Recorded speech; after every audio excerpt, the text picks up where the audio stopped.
What's good, party people? This is Voodoo in the Woods. I'm According in the Woods, and he is former U of MMA champion, the master of voodoo, Voodoo Maximus Pius Inalalobo. What's up, my brother? 8 a day Woods. 8 a day Woods. Hey, man, this man goes to an MMA event and he doesn't even watch the MMA because he's too busy interviewing the fighters. Interviewing the fighters. It is what it is. He's dedicated to his craft, You according to got Woods. I appreciate it, but you got to get better in something. And so, if it's sticking a black microphone in front of people's faces, that didn't sound right at all. But I guess I'm being the guy to do it. And yes, hey, we called it Glover. 100%. There's nobody happy. I mean, obviously Glover's got to be pretty fucking happy, but I was over the fucking moon to see Glover Teixeira, the second oldest UFC champion in history. And he looked like a fucking stud, man. He's always looked like a fucking stud, but like this, woo, man. It's just like the Bisping. It's like Bisping at UFC 199, right? Yeah. Knocking out Rockhold. Like At like 36 or something like that. Yeah, 100%. Stephanie Black, it says, what it do, OG? There you go. What up, OG? What's up, OG? That's the OG right there. Yeah. And Alex Ramirez says, check out my story, guys. I featured you guys on my story. Oh, greatly appreciated. Obrigado. Which is Brazilian for thank you, I believe. Portuguese. But yes, absolutely. So, domo arigato, Mr. Roboto. I'm just saying. But yeah, holy shit. I mean, it was a big fucking fight card that started at the butt crack of dawn, it seemed like. But we have a split decision. We had Tagir Ulanbekov against Al Nascimento. Yeah, so this one's split decision. You agree or disagree with this one? First of all, to start a card off with these two characters, and then they end up performing the way they did, Jesus Christ. I don't know how the judges can pick a winner, man. I mean, it was off the jump. It was worthy of fight of the night. Off the jump, they took that fight of the night award, and they had it in their hands, man, until further matches later on in the day. And oh my goodness, the level of skill. I mean, Allen, his jiu-jitsu is on the next level, and then Tajir's his wrestling to counter that jiu-jitsu. Oh my God. I mean, this is worthy of watching over and over again if you are a fighter. If you are a fighter, go back and watch these two matches.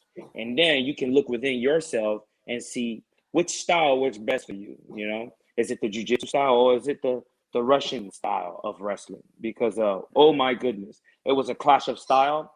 And I don't think at this level, it doesn't get any better than this. Yeah, no, 100%. I mean, but that was, a precursor of what was to come. And that was, oh, my goodness. It was absolutely fucking phenomenal, but we get our first finish of the night, and that comes by way of Andrei Petroski against Yang Zhonghu, which a lot of people going into this one was kind of doubting Mr. Hu's kind of status because he was a 3-2 fighter going and making his UFC debut. We know people, I mean, total disclosure, you and I both went to Lights Out Extreme Fighting 6 last night at the Burbank Marriott and Convention Center. What a card that was. And there are guys that have better records. There are amateurs that are looking to go pro, but train with a lot of top tier talent that have better records than this. But also, you guys are doubting UFC's wanting to get into the Asian, specifically Chinese market. Even I myself was a little skeptical about this fella. I mean, the people that he's fought previously, there were no names, But when he got in that cage, I understand why the UFC brought him in. The man is a skilled striker. His boxing is top notch. His kickboxing is not that bad at all. You know, he's a top notch fella. But unfortunately, he's missing the third piece, which is the ground game. That wrestling takedown defense and all that. That's what did him in. If it was a stand up battle, he would have been. He was winning the stand up game. His Yeah. opponent, Andre Petrovsky, did not want any piece of it. And all he did was wrestle, wrestle, wrestle, wrestle, wrestle, wrestle, wrestle, wrestle, wrestle. When it came to the feet, Yao Zong was tagging him and toe tagging him, left and right, up and down, toe tagging him until he took him back down. He was able to secure the arm triangle choke. The Chinese fella doesn't have that good a jiu-jitsu defense / wrestling defense or grappling defense. So he lost due to that. But outside of that, he was on his way to winning that match in my book. If it was a stand-up fight between the two of them, who would have won? No, 100%. I agree. And this is pretty interesting because for those who don't know or didn't watch the last season of The Ultimate Fighter, which Andre Petrovsky is an alumnus of, he went 1-1 in the Ultimate Fighter house, right? Beat Aaron Phillips, but then lost to Brian Battle, who Byron Battle went, advanced, I think, a round further, but also succumbed. But then coming out of the Ultimate Fighter, this makes it 2-0 for Andre Protovsky. And not to count the chickens before they hatch, but it reminds me of the Michael Bispings. Obviously, Bisping's a little bit later. Rashad Evans, there's so many people that are obviously Moreno, right? That have been on the UFC Ultimate Fighter and then became champion. So I don't want to toot his horn before, prematurely. Wow, that sounded right. But I mean, I don't know, which Shaman Steve says, good afternoon, gentlemen. Good afternoon, Shaman Steve. Glad to have you with us, as well as everyone who are chiming off in the comments. Yeah, What's up, Shaman Steve? What's up, Shaman Steve? Sorry about that. According to Woods, no, Shaman go for Steve. it. Hey, Shaman Steve been losing his mind. I keep telling you, man. He's turning into a kicking assassin now. That's his next thing. First of all, he's gotten his boxing game up. Now it's his kicking that's rising. The man is turned into a lethal weapon at the age of 50. Wow, wait, like the Steve Blackman, the lethal weapon? Yeah, the lethal weapon. Fuck yes. More Steve Blackman. Hell yes. And you know what the best part is? If you were to step to him, you would think he was a weakling. But then he'll toe tag you now. Bravo to the evolution of one Shaman Steve. Yeah. I absolutely love it. 100%. 100%. Now, you know what I didn't love so much? Well, my pick of Mr. Finland, Marco Americani, being defeated by the Englishman, Lerone Murphy. But that's exactly what we had. And the miracle it showed us all exactly why he's the miracle, because he landed a ferocious knee to one Mr. Finland, Marakwani, and that's all she wrote. Yeah, Leron Murphy, quite intelligent fella. I'm assuming not just him, his corner included. They had a game plan. In the first round, I believe all they did was study Mr. Marquand. They studied him. They studied his tendencies for 5 minutes. It took them 5 minutes to figure this dude out. After 5 minutes, Marquand, he did his thing. He took him down, kept him down, blah, blah, blah, right? He did all that. He won the first round. They gave that to him. But then in the second round, immediately, they knew what he was going to do. He was so successful in the first round with the takedown and being dominant on the floor. Immediately, they knew he was going to look for that again. And guess what we have waiting for you, Mr. Markwani, Amir Makani, whatever? Take this knee. Take this knee and go to sleep. The man was unconscious upon impact. He was asleep before he hit the ground. Mm-hmm. And the referee stepped in there to make sure he didn't take any more damage. Wow, what a knee. Excellent timing. Leron Murphy is here to stay, right? He's okay for now. Please do not push this guy as fast as you pushed Dominic Reyes. Please don't Yeah. push him that fast. Okay. LeBron needs to grow. He needs time to develop that ground game, so he can compete at the highest level against worthy opponents. Right. So if I am trying to build a star, me being the UFC, if I'm trying to build a star, I will give this guy favorable matchups. People that are good, but not so great at wrestling, so we can see him develop, right? Maybe slightly, just a tiny bit better than like a Mark Wani, right? That's a good matchup for him. Let's keep giving him matchups like this.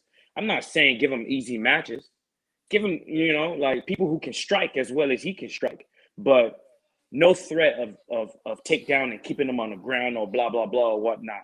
So we want to develop people like this. Give them time to catch up, and then we throw them into the shark infested water, and then we can have someone who wouldn't be pushed too quick, and then lose their flavor too soon. Dilute. We don't want to dilute this fella because he can end up becoming marketable in the English market.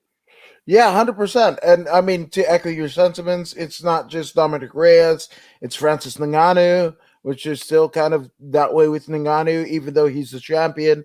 It's just wild. It's wild. But again, fighters, wrestlers, whatever, and whoever, don't depend on the promotion pushing you. Right? You got to promote yourself. So that's it. And Shaman Steve, in our assessment of him, says humbled as he's looking jacked in his profile picture. Love it. And Stephanie Black says, please don't forget the toe tagging. Never forget. No forgetting the toe tagging. Yes. There'll be by the way, on this card, there's plenty of toe tagging that we will be discussing, OG. You best believe that. 100%. Now, Alex Ramirez says, speaking about market, did you hear UFC announce Abu Dhabi, the fight capital of the world, and not Vegas? Dana getting citizenship in Abu Dhabi. Could you see a new performance center with the current Vegas mandates? And for those who don't know, yes, Vegas is pretty much, that was one of the reasons why they couldn't.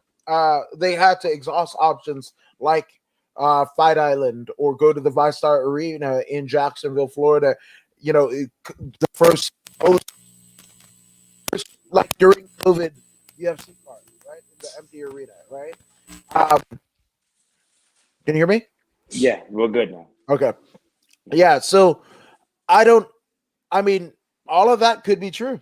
All of it, I'm surprised Vince McMahon hasn't applied for Abu Dhabi citizenship. They just had the crown jewel, or as I like to call it, the Saudi blood money show. And again, hashtag never forget, Vince did it first, right? Going to get that Saudi money, didn't care if they dismembered an American journalist, even though he had a non-American name, he was still an American. They slice and dice his ass, unfortunately. And I apologize to his family, whatever. But Vince was just like looking at his buddy Trump going, can I go? Can I go? Can I go? Can I go get this money? Can I go get this money? And then ended up pissing off the king of that region, right? And yanked the feed in Abu Dhabi, right?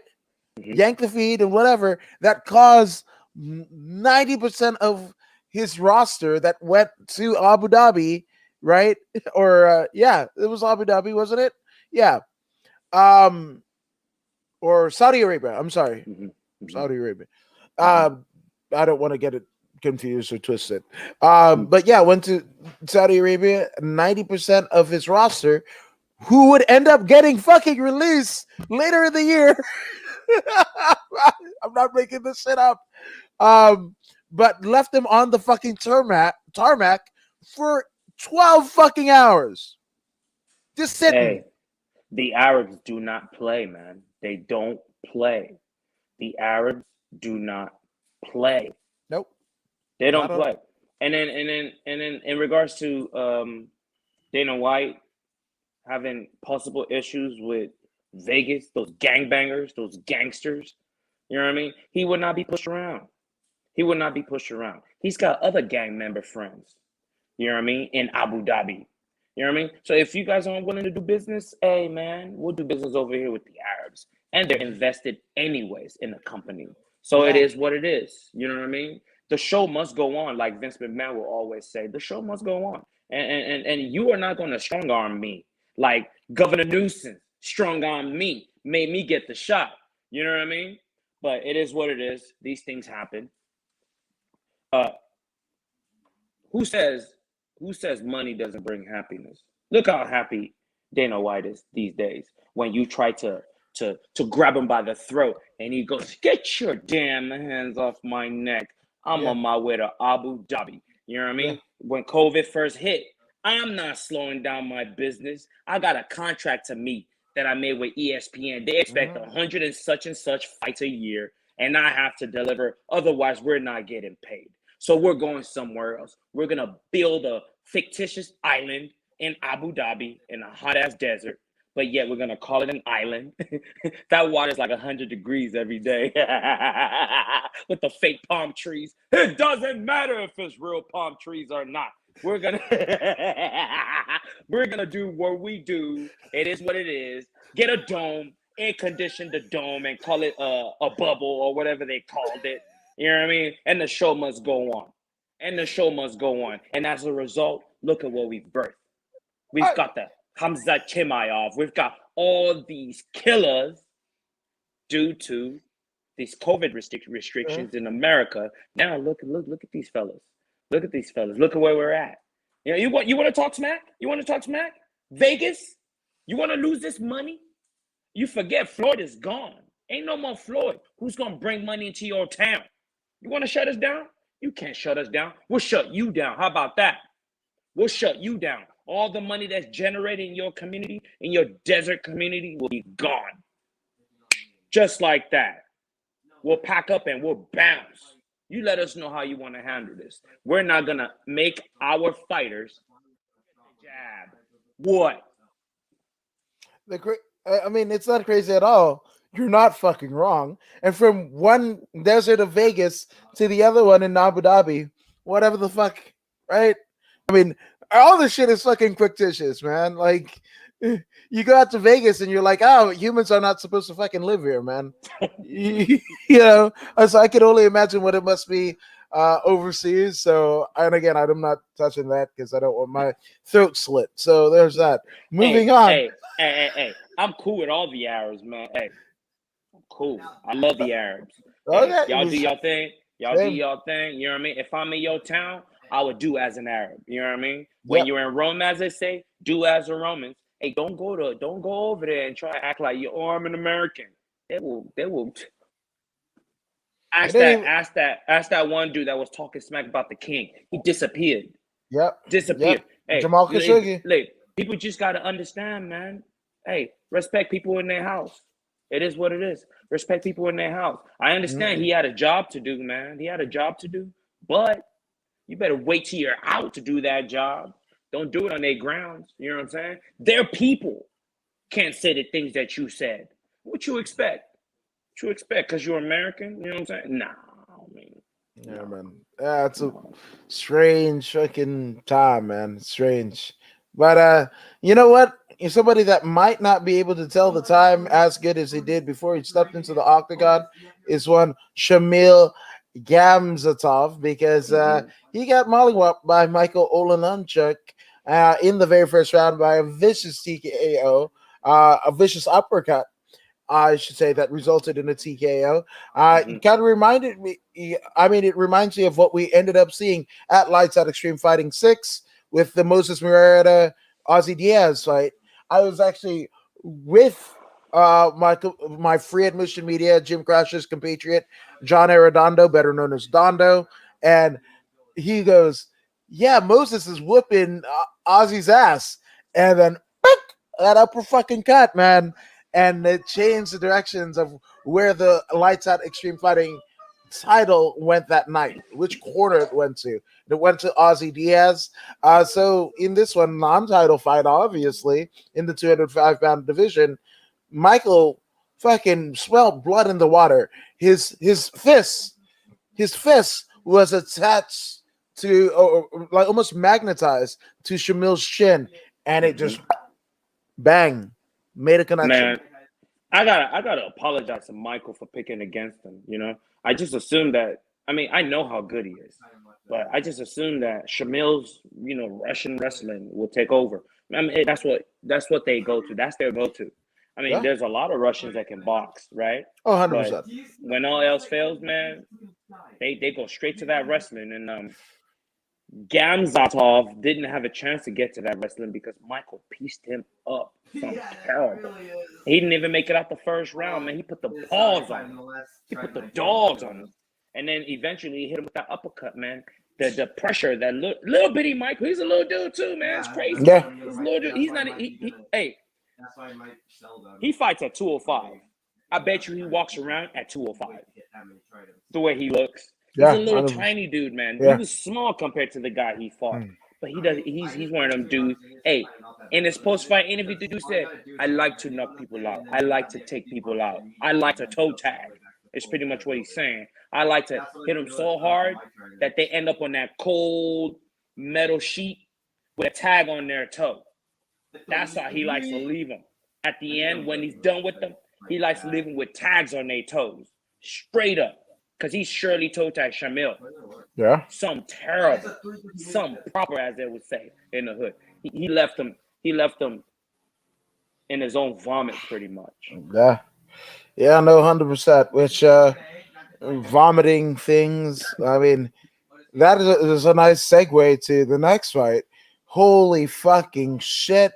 Have you ever seen a dead body? Because that's exactly what we got of Elizeu Zaleki against Benoit Saint Denis, and a lot of controversy, and rightfully so.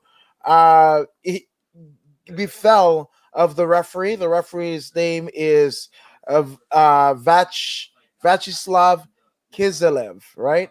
And I mean, right after this fight. So, for those who don't know, right, Elizeu Zaleski was beating the fucking shit out of Benoit Saint Denis, right? I mean, there's no easy way to say it. And there was a lot of times where he was out on his feet. What in Benoit Saint Denis was, right? And for whatever reason, somebody inhabited the. It looked like the soul of this guy. You know this guy, Mr. Heart Deal himself, one Mari Yamasaki. I'm so glad I have this. I'm going to reference this a lot, but no, it was nuts. Like my wife was like, "Oh my god, oh my god, oh my god!" She was in the kitchen and she looked over at the TV. It was like she was witnessing somebody die in front of her fucking, face. It was uncomfortable, and obviously, what ends up happening is the commission. I want to say, I can't remember who, but apparently he was supposed to referee the Magomed Ankalaev Volkan Ozdemir fight later in the night, but nope, nope. They fucking pulled his ass, So, do you think the controversy is fair, One Voodoo Maximus? Oh, man. I saw the fight. What I saw was Benoit. He was still firing back the entire time. Benoit was firing back. Benoit. He was firing back, man, the entire time. He never fell. You know what I mean? He wasn't out. He was still firing back. I mean, he wasn't as effective as he was in the beginning, but the man was defending himself intelligently. He was firing back. You know what I mean? He was firing If back. my brain, they say that unfortunately there are instances where there are babies that are born without brains, but they still move and they twitch because all the muscles are there. Right. That is, and I apologize for using this analogy. The only reason why I know it is because, like Grey's Anatomy, they had an episode where one of the characters gave birth to, I think it was Amelia Shepherd, Dr. McDreamy's daughter. I mean, sister or whatever. But she gave birth to a baby with no brain because she had drug use and what have you. And I mean, I'm not at all trying to make light of that situation if that has befallen of your family, but Mhm. it's that electrical fucking pulse, right? Where everything else is good. They say like, the body gets one last electric signal if the body isn't brain dead, the brain isn't dead, from the brain going to the body going, are we okay? Are we okay? Oh wait, we're shutting down, right? And Mhm. those result in people popping up on the fucking, you talked about the toe tag and the slab, the metal slab, like sitting up, people farting, people grabbing you, whatever, but they're deceased, right? And that's, if you're saying intelligently defending yourself, that's what I felt like Benoit was doing. The brain was shutting down, and it was just getting enough electrical impulse just to fucking. But the man finished the fight on his feet. He finished the fight on his feet. Oh, I mean, He fought to the very end. Isn't yes. that what they're there for? To fight? So I see what you're saying, but we also had the lady boxer in Canada die, because the referee let it go, right? And then I think a year prior, we had the former UFC alumnus that went to do a boxing match, funny enough, in Canada, and he ends up dying too because he never should have been in that ring in the first place because of trauma. There's no way that a fucking physician could have signed off on that. So with that being said, it's almost like the Anthony Smith one, where Anthony Smith has actually made good of that that fight where fucking, it was a bloody fucking mess, right? But he's rebounded pretty well. Mhm. Not everybody's a Anthony fucking Lionheart Smith, man. Like that. Mhm. Mhm. That's just the reality of it, right? And yes, you agree to fight and what have you, right? Mhm. But like in situations like this, I believe you know how they used to say about particular wrestling matches where like you leave a piece of yourself in the ring, Mhm. right? Mhm. You're never going to be the same again. Well, I Mhm. think that's the case here. I Mhm. think that's the case here. And Mhm. yes, it's one fight, Mhm. right? But Mhm. let's just say he goes on a 5 fight win streak Mhm. because he expended it here in this fight rather Mhm. than after. You know, I have a so like, question. good. I have a question. So, what can we do? Should we have one more referee outside of the cage that could possibly link up with the referee? Like, say, for example, the situation that we're discussing now, a referee outside that can be like, "Hey, buddy," like talk in his ear. I think you should stop the match. This, and that. You think that's a good idea?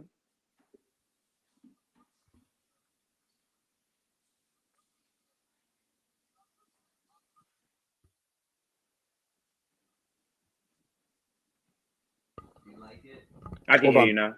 I hear you Okay. now. Mhm. If that second or third referee or judge or whatever you want to call him is outside, Mhm. right?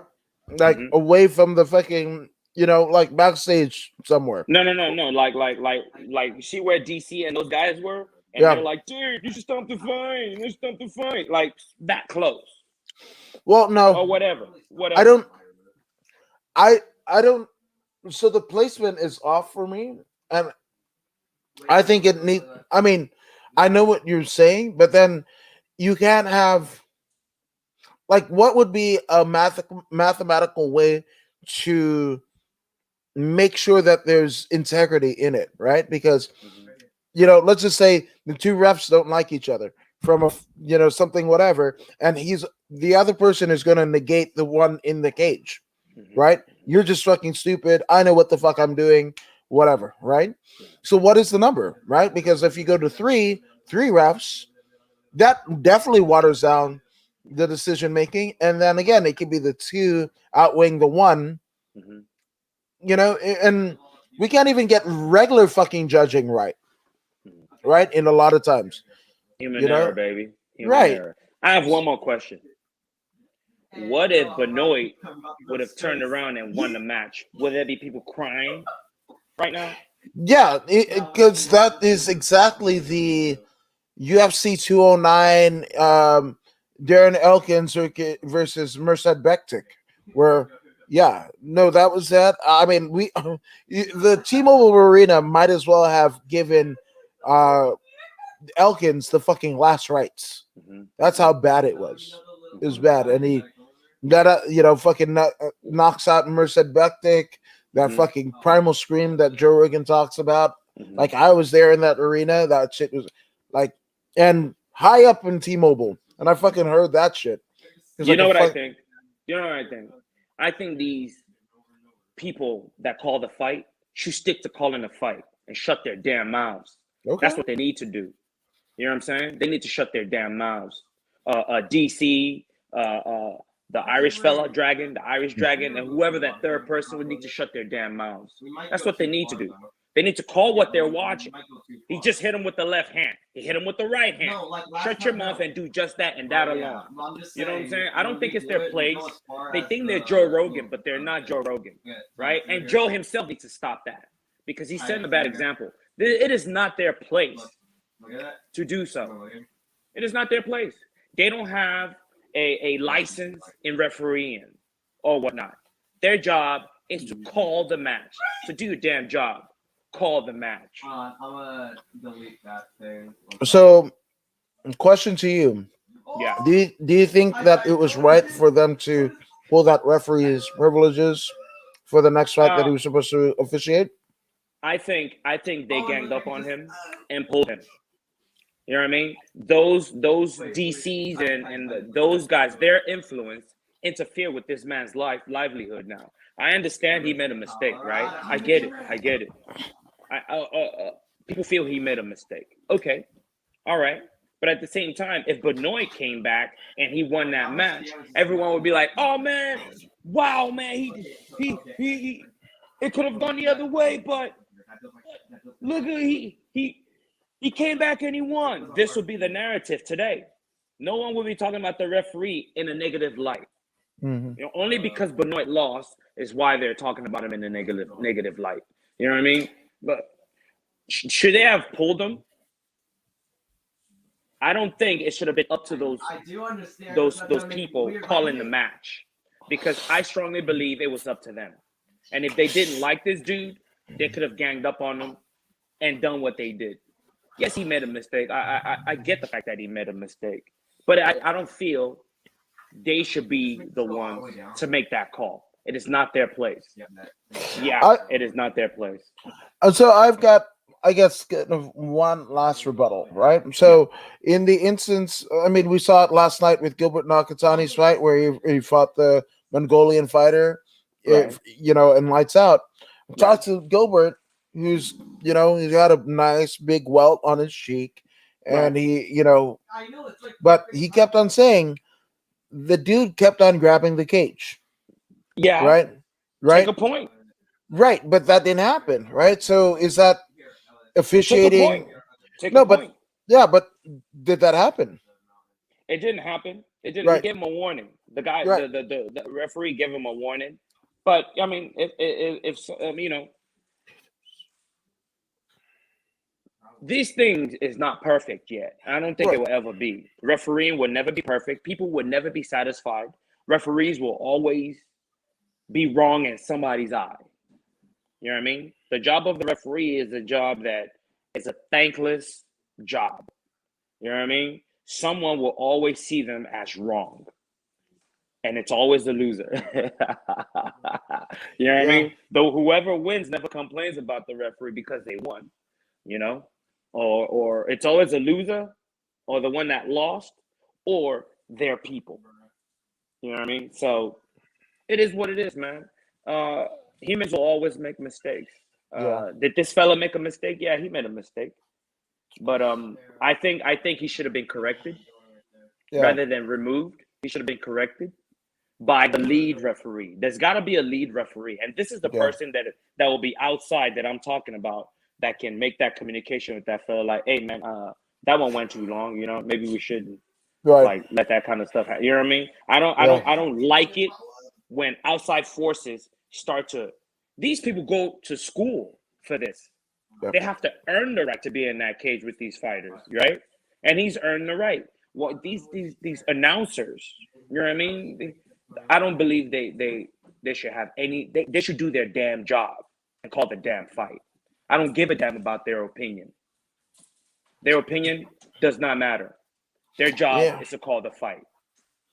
I said that it was going to be the last one, but I was like, what about that guy in CFFC that lost his, finger due to the fact that the referee not seeing a particular, like the inside the glove pulling and whatever, and it essentially resulted in a loss of a finger, and yes, humans make mistakes, but those are Yeah, irreparable mistakes that. true, true. Every fighter going into that cage understands this. They understand they could lose their lives. These is what makes them gladiators, modern day gladiators. Like yesterday, I went in. I was there, and I sat there, and I watched Ozzy Diaz. I watched him walk into the cage, and I saw the look in his eyes. I'm like, God damn, this is a different look. You know what I mean? The guy that he fought, Murrieta or whatever, he had his back to me, so I couldn't see his eyes. But the look in Diaz's face, the way he paced back and forth, it was so primal. You know what I mean? And I knew in that moment that the man is ready to die.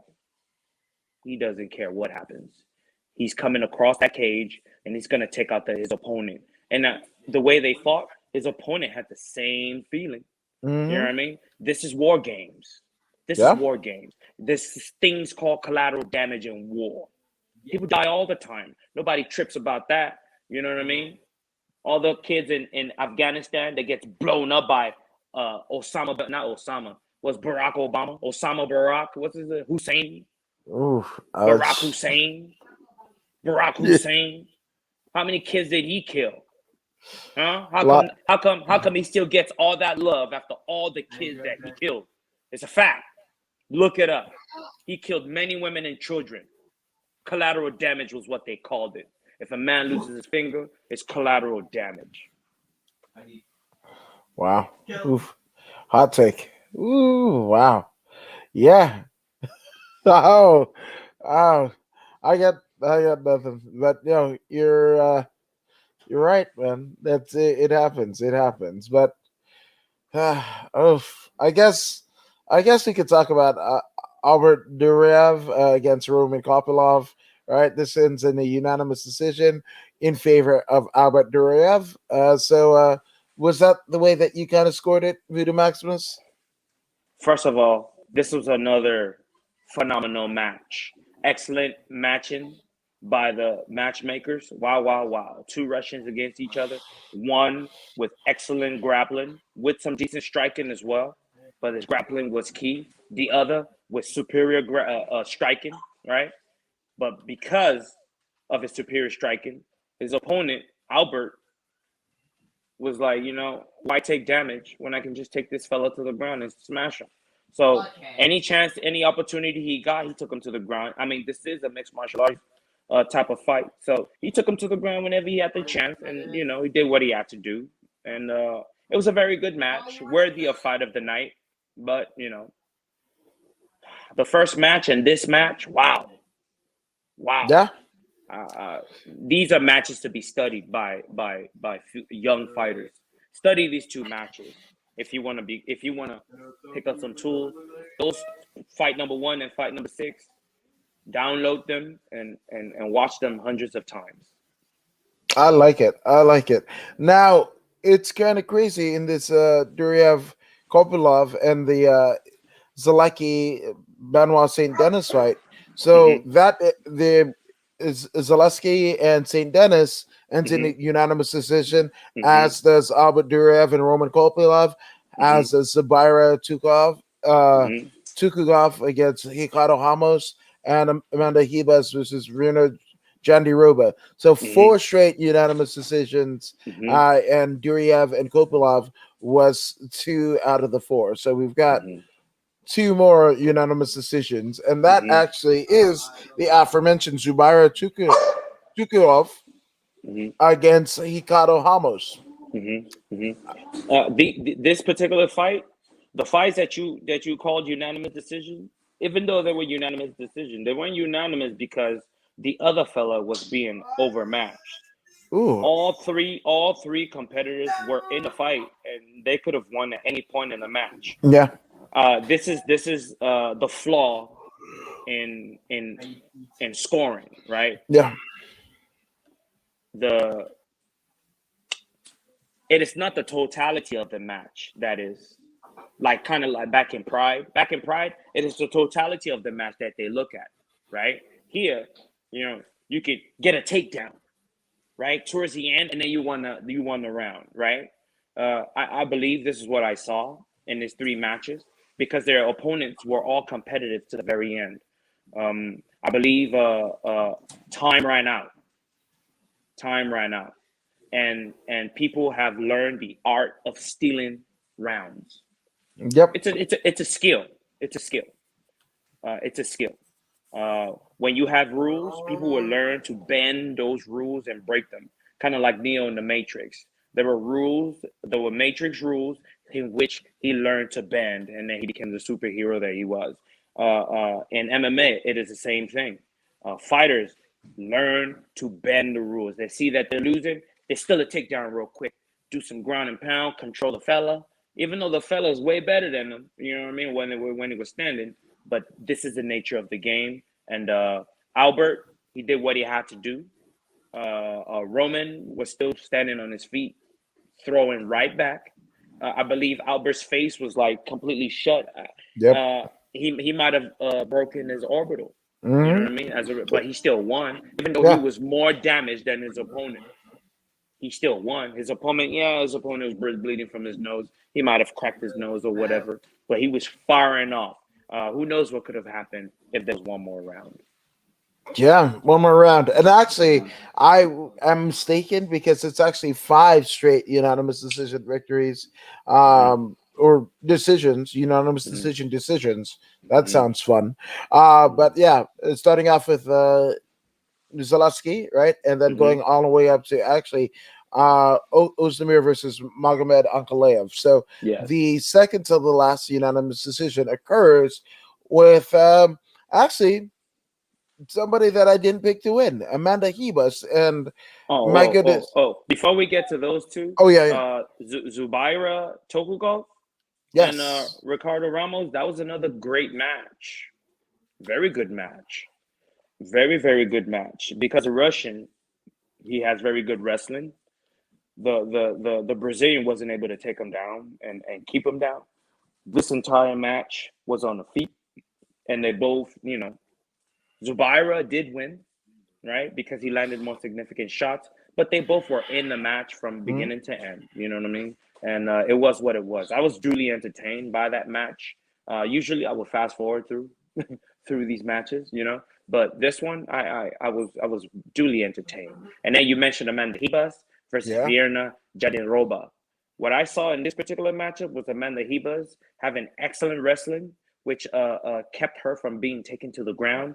And because of her hand speed, she went to work on Vierna Yeah. Jandiroba, pieced her up some proper. I loved every moment of it. Amanda Ribas, uh, um, in her last match, she was knocked out by Yeah.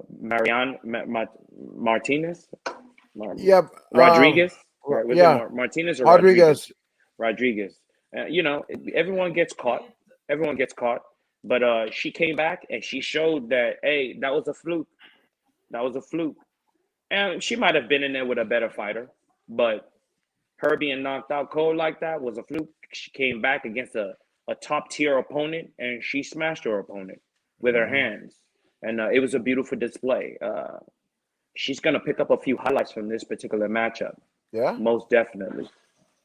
No, man, I dig it. But again, Mm-hmm. I dig both of them. Amanda Hebus was 11-1, nearly undefeated. Aside from that, Miriana Rodriguez fight, right? The Mm-hmm. KO that you Mm-hmm. mentioned, and Mm-hmm. then John DeRoba was 17-2 going into Mm-hmm. this. So really stellar records for the both of them. Yep. And I just can't wait until the next one. Obviously, when they're better to do so, assuming they haven't taken any damage. I just love this, and the 150-pound strawweight division in the UFC is crazy right now. So that's the what is it, Namajunas weight class, right? Yes, yes, Yeah, 115. Oh, one. but Amanda Ribas did mention that she wants to get another fight by the end of the year, and she doesn't mind fighting in 115 or 125. Oh So shit, she want to fight because that's she's a been chef. gone for since that last fight. She's been gone for a year, so she's Mm-hmm. like, "Let's go. I'm down for whatever." You know what I mean? Ooh, I can dig it. I can dig it. that's See, at Valentina's weight this is class. why. Yeah, it is Valentina's weight class. This is why we can't give Khabib the respect that he's trying to command. He won't be getting it from me. I don't hate Khabib. I don't hate Khabib. I enjoy Khabib fights, right? But I can't give him the respect that he's asking me for. Hell no. Man, you are so dominant as a 155er, but yet you refuse to go to 170. Get the hell out of here. And you want me to think of you as the greatest? One of the greatest? Hell no, I can't do that. Why would I do that? Why would I do that? Why? For what? Because you out wrestle people who are smaller than you. This man is a 200 pounder, 200 pounder, and he's not willing to go to 170 and really prove to us that he is what he say he is. I don't want to hear it, man. Save the nonsense. Well, Voodoo, I believe I'm going to smash you with that guy Hasbullah. Allah Hasbullah. There you go. So there you go. That's from Khabib. We obviously have worked up the production values. Maybe we can get Habib here with you. So you're welcome. Right on. 10 points. So obviously we have the main card, and this Yeah. is starts off with a crazy fight with Magomed Ankalaev Yes. against former UFC title contender Volkan Ozdemir, and it doesn't Mm-hmm. go Ozdemir's way. I kind of highlighted the fact that after that fight that Ozdemir had with Daniel Cormier, when Cormier was defending the light heavyweight title against him, Mm-hmm. like ever since that fight, he hasn't looked as dominant. I haven't seen the championship caliber performances of Ozdemir, Yeah. or even just like the speciality, whether it Mm-hmm. be him saying something interesting in an interview or Mm-hmm. whatever. He's pretty much been out of sight, out of mind Mm-hmm. after the build up to that whatever fight card that was where he Mm-hmm. headlined with DC. So this is no different. Magomed Ankalaev Mm-hmm. just absolutely thwarts everything that Ozdemir tried to throw at him. Mm-hmm. Your thoughts? Volkan, he brought excellent kickboxing. It was great, especially in that first round. He brought a lot of heat. He had very good speed. Magomed got caught off guard a little bit. You know what I mean? He got stunned a little bit, but then he quickly snapped into high gear. He switched gears and he brought the heat right back. The man's an excellent boxer, Magomed. He's an excellent boxer. So is Volkan, by the way. They're both excellent boxers, but Magomed does things a little more technical than his opponent. He's just a little bit more technical, and he can fight both ways. He's got excellent wrestling as well. He mixes it up perfectly. He is a mixed martial artist. The man has great submission, great wrestling, and all kind of striking that you want. The only thing that you won't get from this guy is spinning kicks or anything like that. But when it comes to fundamentals, Magomed Ankalaev outperformed Volkan Yeah. by at least, if we're looking on a scale of 1 to 10, I will give Magomed, I'll give him a 9 and Volkov a 7. You know what I mean? This is what I saw. This is what I saw. His counters were excellent. His counters were excellent. Uh, and so was Amanda Ribas, by the way. Amanda Ribas, for every one strike that she took, she had 3 coming as a counterattack. So just a quick drop right now. And Magomed, man, the man is ready for a title shot. He's ready for a title shot. They've yet to push him because I'm guessing because he can't speak English. They've Probably. yet to push him, but he smashed everybody that they've put in front of him. Now he's top 6, right? Is he top 6? Something Or like is that that. thing? Yeah, but Let me see. you can Glover, jump down as well. Yuri You can Prochaska, jump down as well. Jan Blachowicz, Alexander Rakic, Anthony Wait, Lionheart move. Smith, and Magomed Wait, you know the cool Ankalaev. thing? You know what I'm Yep, so saying? number He's 6. yep. So he's top 6 now. So pretty soon you can't run, you can't hide. I mean, when we look at it, Jiri Prochaska is the only one that hasn't gotten a title shot yet. Jan Blachowicz just lost the title. Oh, Alexander hasn't gotten a title shot, but Anthony Smith's gotten a title shot. So you got 2 people ahead of him that hasn't gotten a title shot yet. Jiri, Jiri was sitting to be the cover in case something happened in the main event. He would have been the fill-in, right? So they're already looking at him as the next one in line for the title, right? So while they're looking at him for the title, I say Magomed, Alexander Rakic. Why don't we get down, man? Let's get down. Let's see who's next in line. I like it. Let's go. This is the only person in front of him. Everybody else has gotten a title shot. Yeah, and then Right? whoever wins out of there, I mean, maybe you put Jiri, in whatever, maybe it takes Magomed, 2 fights, but against Rankik and Jiri, Blachowicz? yeah. Or I mean, Blachowicz is gonna need an opponent because he wants that title back too. yeah. But he was so defeated. Well, we'll talk about him later. Oh, But 100%. but But Lionheart your is there, assessment is absolutely fucking spot on. right? Lionheart is there, but he's already gotten the title shot. He was smashed. You know what I'm saying? But different champion though. Yeah, that's true. That's true. But I don't think he can beat Glover. Lionheart can't beat Glover. See what Lionheart does best, Glover does better. Glover might be old, but he does better. What I saw for fucking Glover, that was the best Glover that we've seen to date. The best. And he's 42. Yes. So yeah.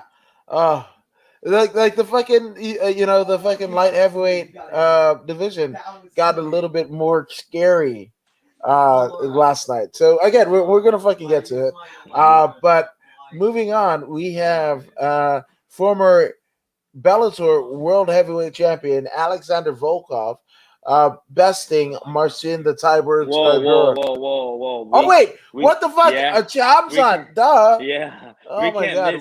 We can't miss Chimaev. Yeah, absolutely. No, we're not. And I believe Hamzat Chimaev essentially believes in Stone Cold Steve Austin because he submits Jinglang Li in 3 minutes and 16. 3 minutes 16 in the first round, which is Hamzat 316 says, "I just choked your ass." Hey man, not only did he rear naked choke the man, but before all that, he kidnapped him. He kidnapped the Chinaman.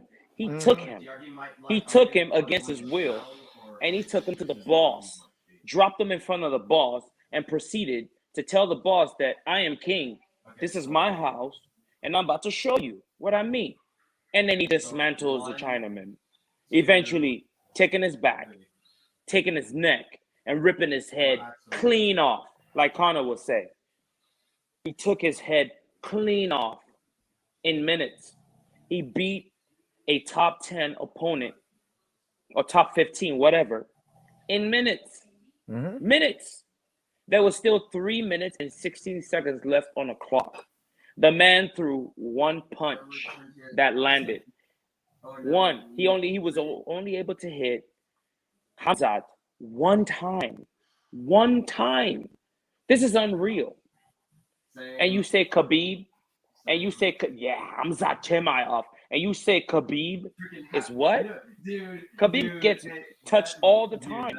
This guy, in 4 matches, of whatever amount of matches, he's only been hit once. Once. This is a whole nother level.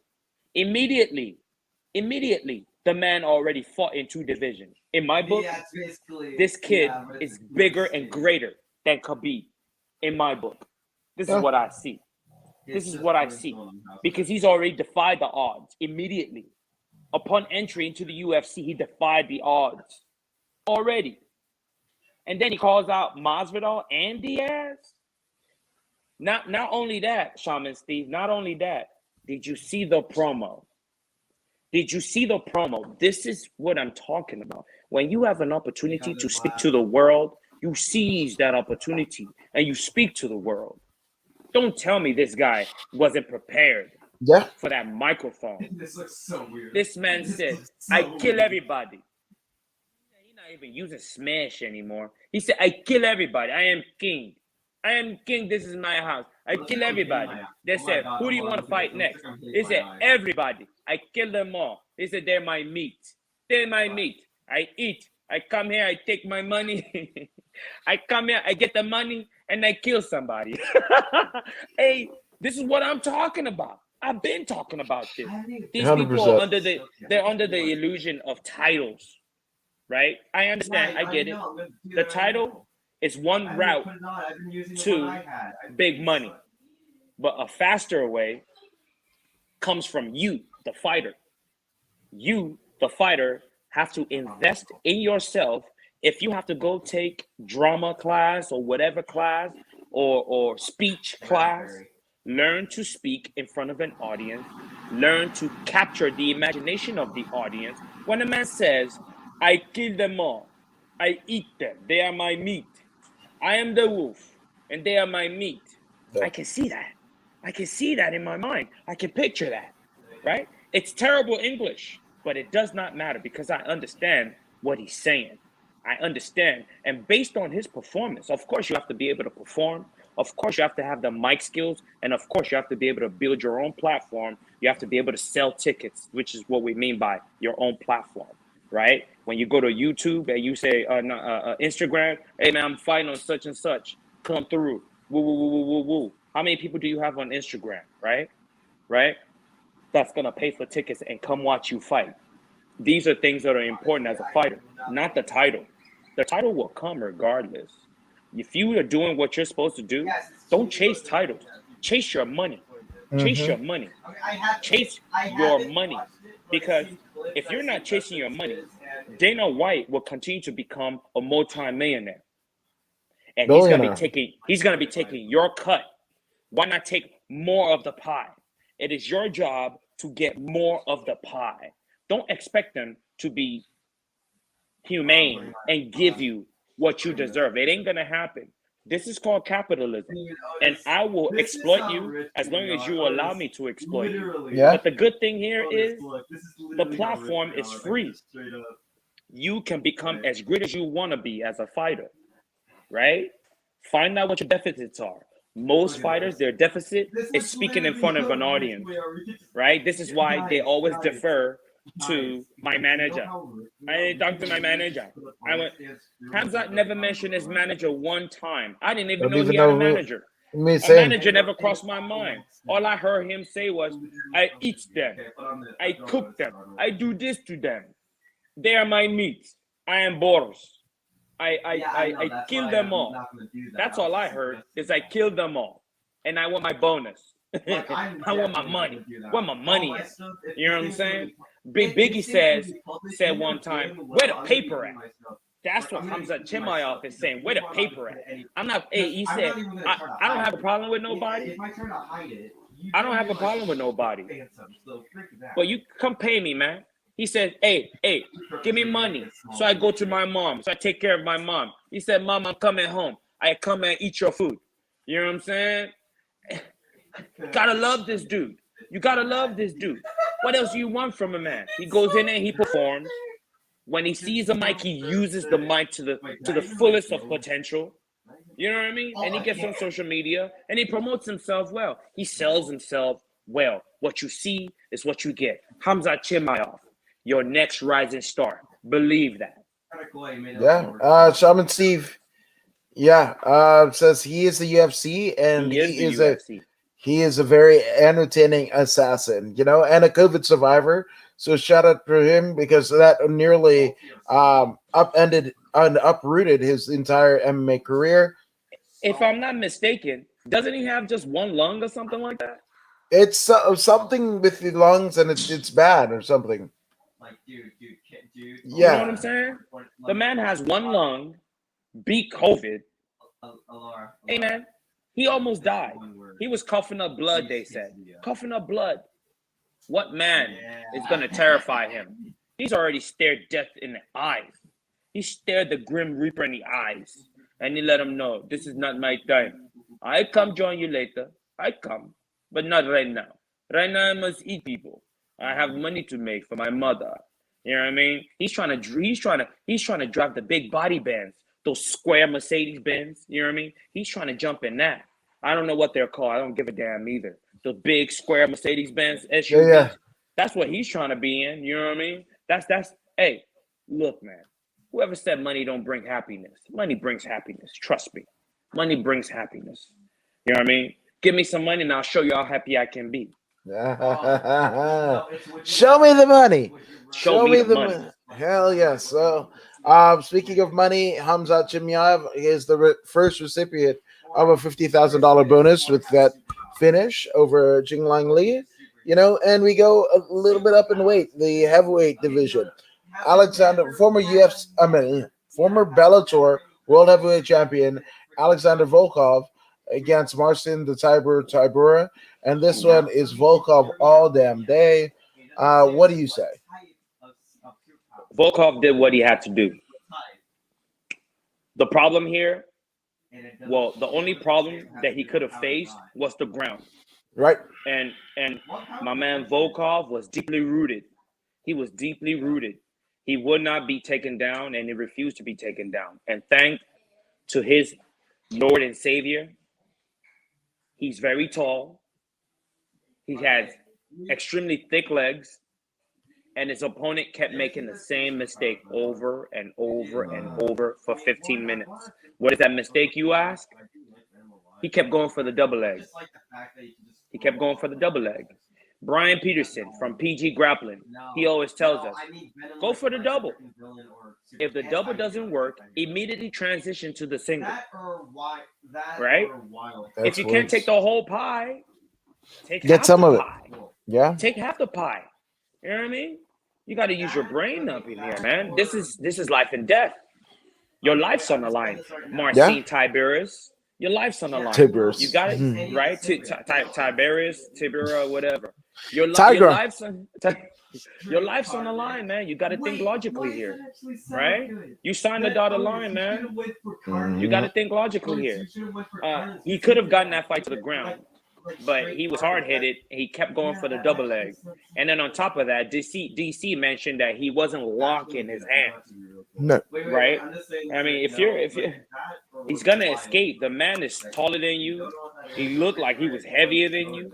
Yep. And he's more muscular than you.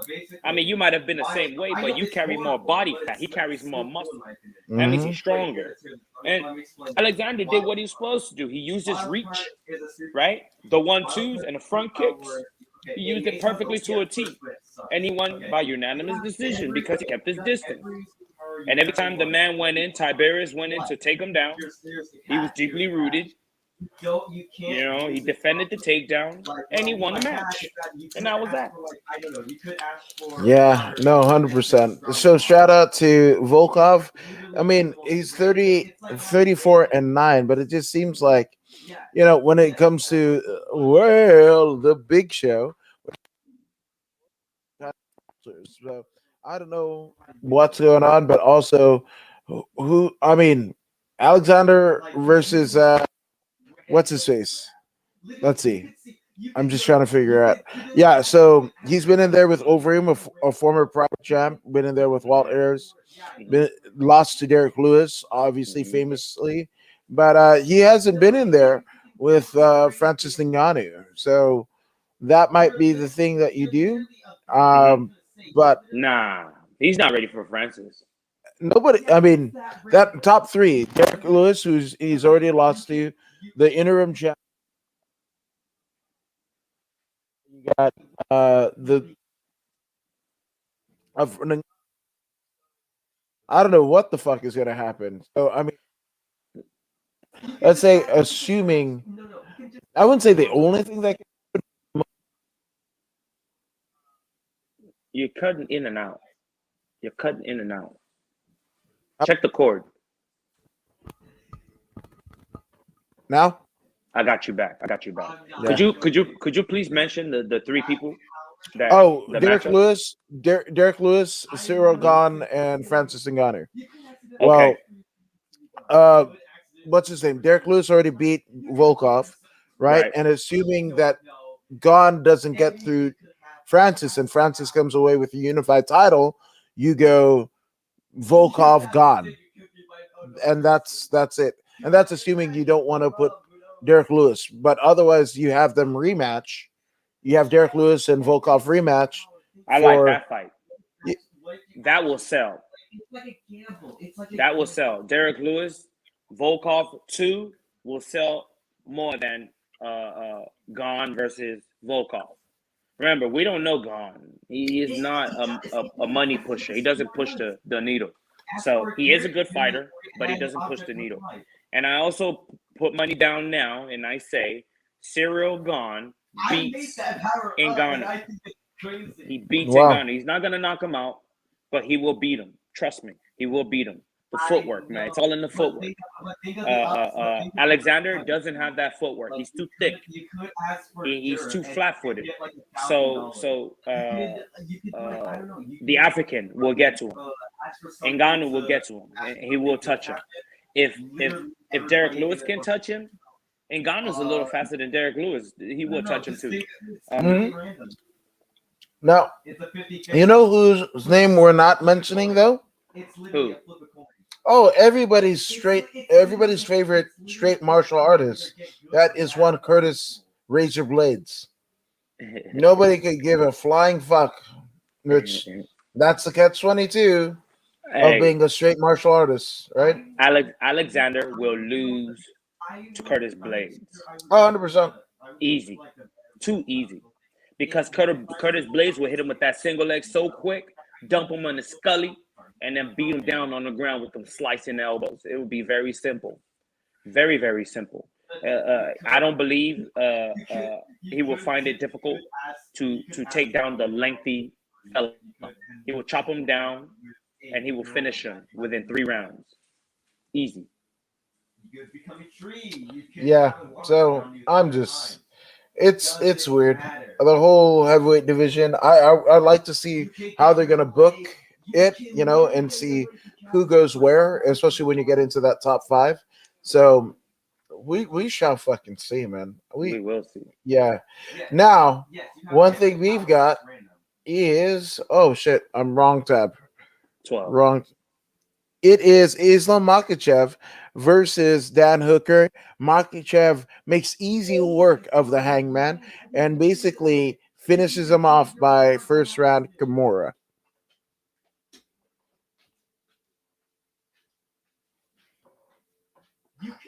Oh, there we go. First round Kimura for Islam Makhachev. And apparently, that's I really feel sorry for Dan Hooker. I was saying I feel sorry for Dan Hooker. Yeah. It's unfortunate.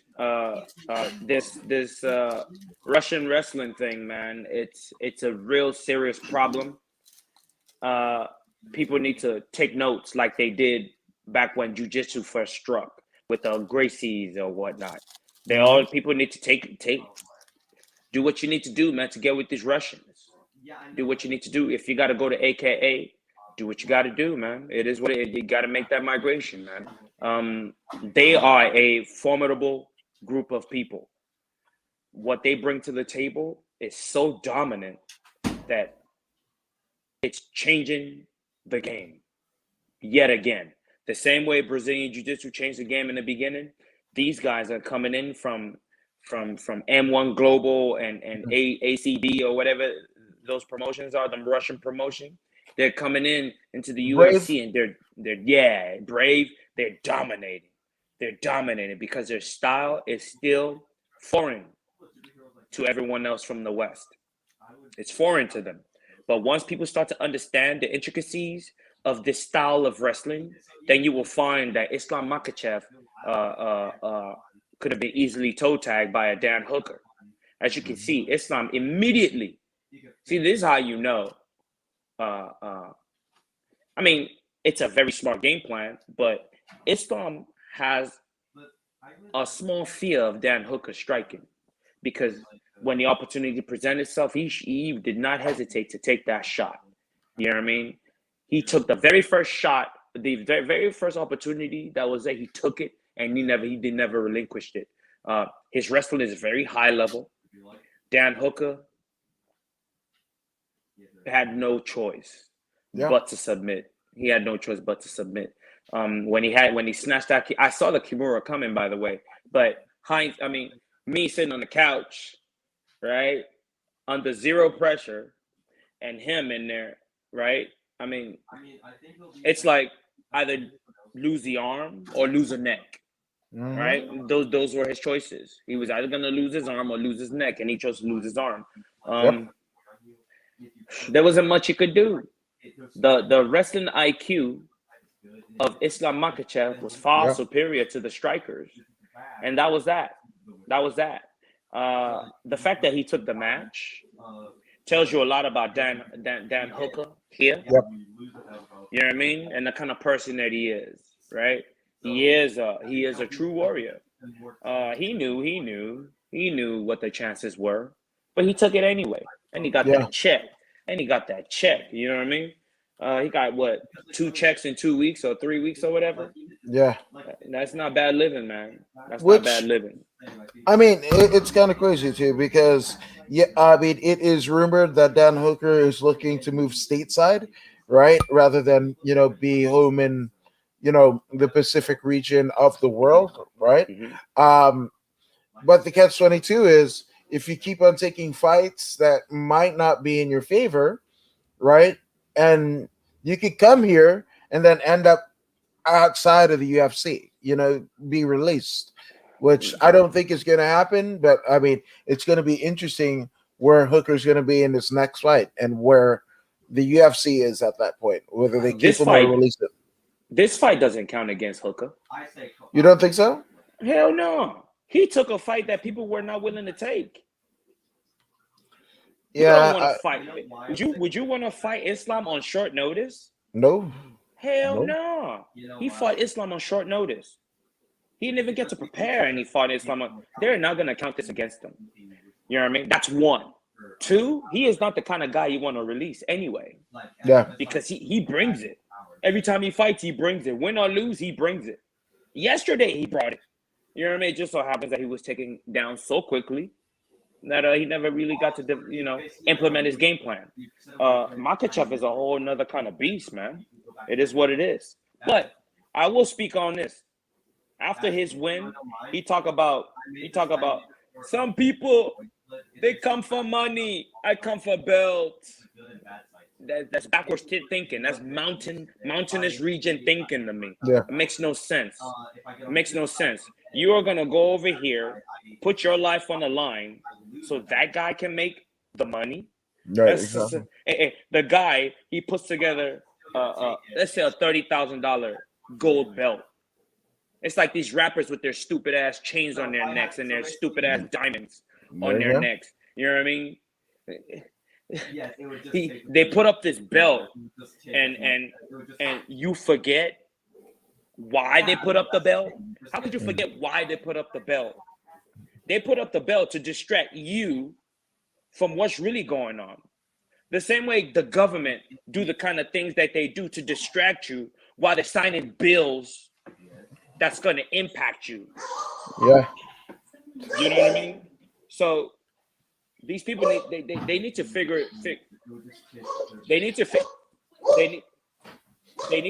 out what it is that they're doing.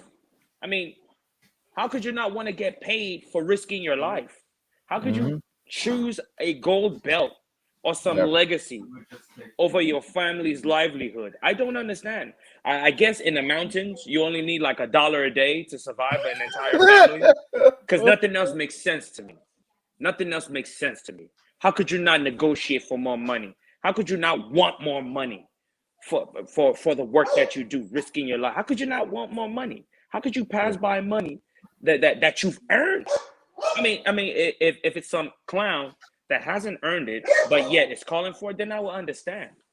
But this is you have trained months and months and months, shrunk your body down, pretty much damaged your kidney in an attempt to win a match, and then you win the match, and then you're telling me oh, I didn't, I just want the title shot. I want the title shot. You want a title shot? The title shot will come regardless if you keep winning, and you're doing that. You're 9-0. How could you not want more money? You know what I mean? Well, you want to be Khabib's little brother your whole life? Is that what it is? You want to be under Khabib your whole life? Let's figure this out, gentlemen. This is a business. There is no honor in this. Dana White has no honor. He has no honor. Dana White doesn't think in regards of honor like you do, you fighter. Right? It's unfortunate. It's unfortunate that you are letting him exploit the martial artist in you. Someone is making this money off of your back. Why are you not fighting for more? Exactly. Especially when you're in a position to fight for more. Doesn't make sense to me at all. No, you're absolutely right. I don't know, but I've known people to say I don't care about the catch 22, right? Like I don't care about the belt. I'm a prize fighter. I just want the checks. But also, if you win more, theoretically, you should be paid more, right? So if you're just taking fights just to take them for a paycheck, there are easier ways to make paychecks. Shit. I'd rather fucking pick bottles, for recycling. You know what I'm saying? Or fucking these collect people, pallets or right? some shit rather than fucking get knocked to my noggin. These people are going in there risking life and limb. Just earlier, you talked about the dude that lost his finger. Collateral damage, I said, right? Yeah. What do you think Dana's thinking? You think Dana's going to lose any sleep over some dude that lost his finger? Nope. He ain't going to lose no sleep. Nope. Hey, that bank account is going to say ching, ching, ching, ching, ching, ching, ching, Scrooge McDuck. It is what it is. This is the nature of the business. If you know that this is a business, why are you all stuck and on honor? And this is a business. The Fertitas are going to make billions. Dana's going to make millions. The Arabs are going to make billions. Sylvester Stallone and the rest of them, WHNM, whatever, H&M, whatever their title is, they're going to make millions. All these people are making millions. You're losing brain cells. Yep. And you're telling me that some belt that's going to end up picking up dust on your shelf is what's most important to you? You got to be some kind of idiot. Take the belt and get the money that comes with it. Actually, switch that order. Get the money and then get the belt when it comes later. The money should always come first. So Dustin Poirier is what you're recommending. And remember, a year before Dustin took that fight, we had this discussion, and we said, if we were in Dustin Poirier's shoes, we would take the Conor fight, you know what I mean, get that money, and then fight Khabib. And guess what he did? He did exactly that. He did exactly that. He got the money. Even if he lost to Conor, he's got the money anyway. You know what I mean? Get paid. Get paid. Hey, look, all these fighters, they become old fighters, and then they start to realize, oh, I made a mistake chasing the belt first. I should have been about my money. But then it's too late. Look at Dustin Poirier. How many shots he's taken to the Scully before he realized, oh, the money fight is actually more important. You know what I mean? Conor came in here immediately demanding money fights, created the atmosphere for money fights. He was all about his money. Then the belt came. Then he took the belt and he ran with it, right? Yep. These people got their priorities all backwards, man. I appreciate a martial artist. Don't get me wrong. I am a martial artist myself, but I am not a stupid man. Yep. You know what I mean? I am not a stupid man. I told HR that on Friday. I am not a stupid man. You know what I mean? What are you doing? Get your money. Get your money. Ain't that? I mean, you're fighting to feed your family, right? You think theoretically. What are you doing, Makachev? How could that come out of your mouth? How could that come out of your mouth while the whole world is listening. Yeah. You should have been talking about how to make more money for your people, pave the roads and the mountains with this money. If you don't want it, get the money and give it to the mountain people. If you don't want it, if money is nothing to you, at least secure the money and give it away to charity or something. If Yeah. you don't want it, I mean, please come on, man, don't do this, because guess what? You win or you lose, Dana's gonna get paid, and he's Yep. gonna get paid a lot of money. You know what I mean? Win or not, those people that don't get hurt will get paid 100 times more than you. And it's a Mhm. fact. Why not get your piece of the pie? Why not fight for your piece of the pie? What is wrong with you, Islam? See, I don't know. I think I'm just going to let it go before I insult people.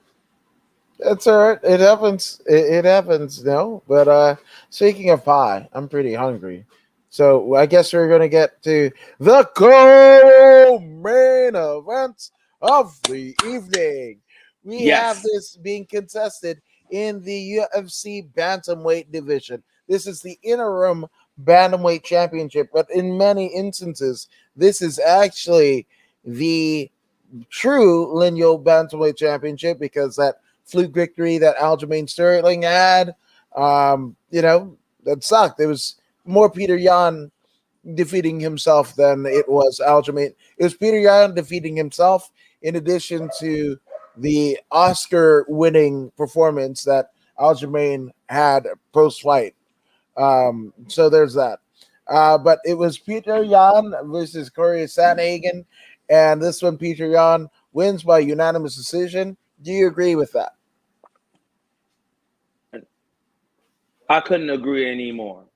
If you remember, when we spoke on Thursday, I gave a description in which I referred to Sandhagen as a child that was given a high caliber weapon. If a child points a high caliber weapon at an adult and shoots, there's a high probability that adult will die, which is what he Mm-hmm. did when he gave that knee to what's that fella's name? Aljamain Sterling. No. When Sandhagen kneed that old time fighter, former champ. Oh yeah. Jesus Christ, where is it? Yeah, what's that dude's name? Fucking wasn't it Edgar? No, Yeah, Dillish. No, Frankie yeah, Edgar. Edgar. Yeah. Yeah, Frankie Edgar. Frankie Edgar had a plethora of knowledge, more Mm-hmm. knowledge than Corey Sandhagen. But even a child can get lucky when a shot is pointed in the right direction, right? And then I said Pietre Yan is like a teenager given the same weapon. Who will be more effective? Pietre Yan, of course. Pietre Yan, he comes from M1 Global. He comes Mm-hmm. from all these Russian brave type federation. So he's seen the worst of the worst already before he even came to the UFC. If you ask me, I say his matchups are easier now, Yeah.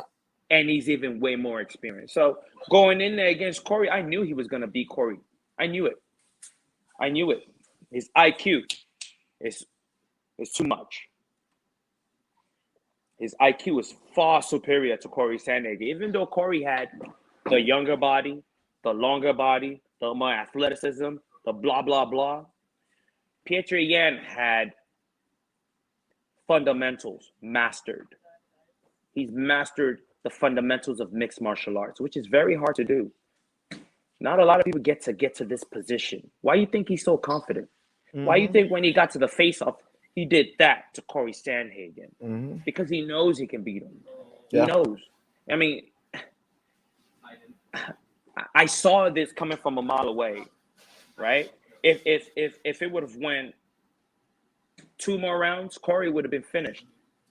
Corey's got this gas tank, which is phenomenal, right? He is going to be a force to be reckoned with come 2-3 years from now. 2-3 years. Yeah, I agree. 2-3 years, he's going to be a force to be reckoned with if he does things like he's supposed to.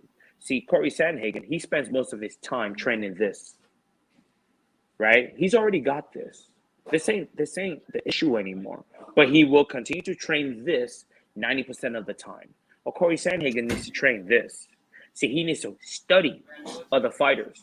See, he's stuck in the Dominic Cruz style. He impersonates Dominic Cruz a little bit too much.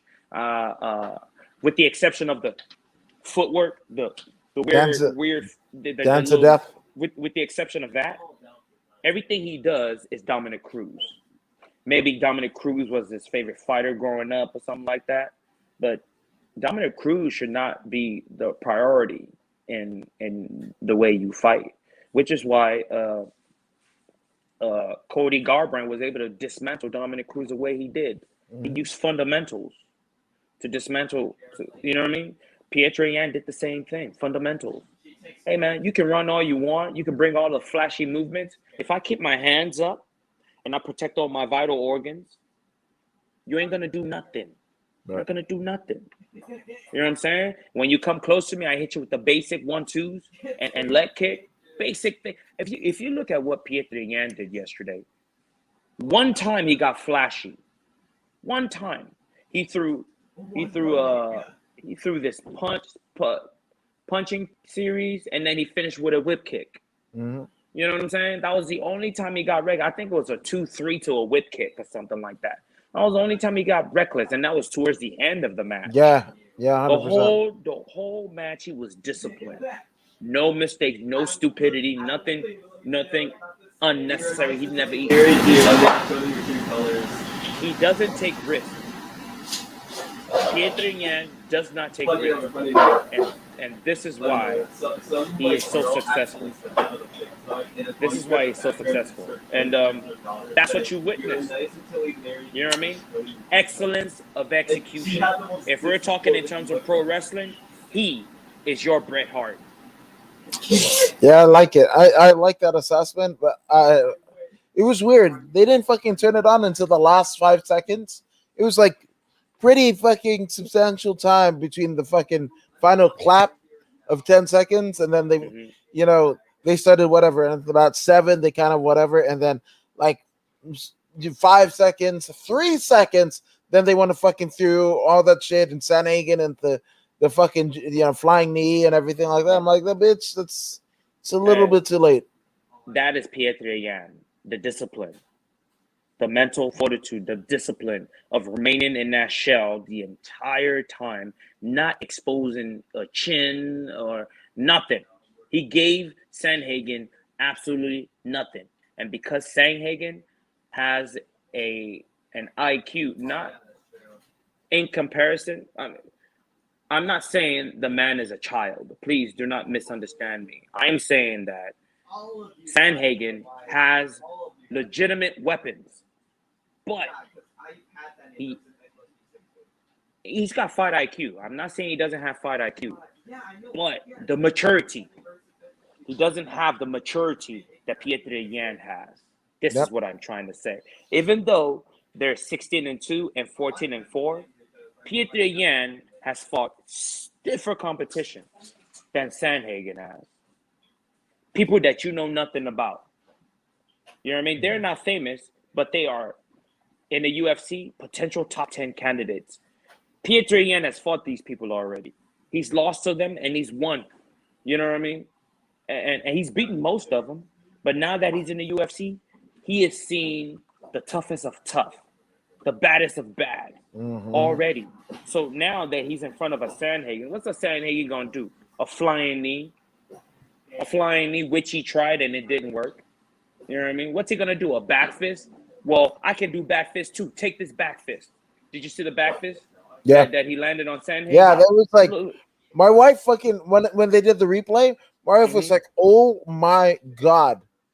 Oh my God. Yeah. The way that, I mean, I'm sure Sanhagen is probably going to need a chiropractor like today, because that was a fucking, if you want to talk about whiplash, that shit was whiplash.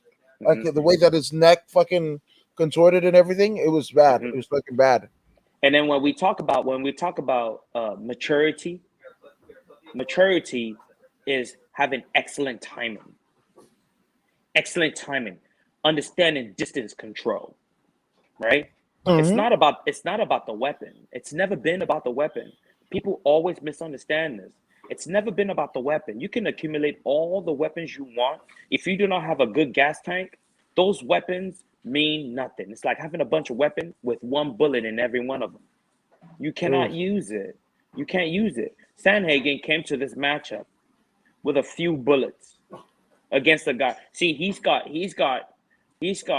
a high caliber weapon, but he's only got like one to two, three, four bullets against a guy with a 45 with all sorts of bullets, hundreds and hundreds of bullets. You know what I mean? It, it ain't gonna happen. It ain't gonna happen. It's not gonna happen. Pietro Yan is a rightful king of this division. He went out there and he showed it.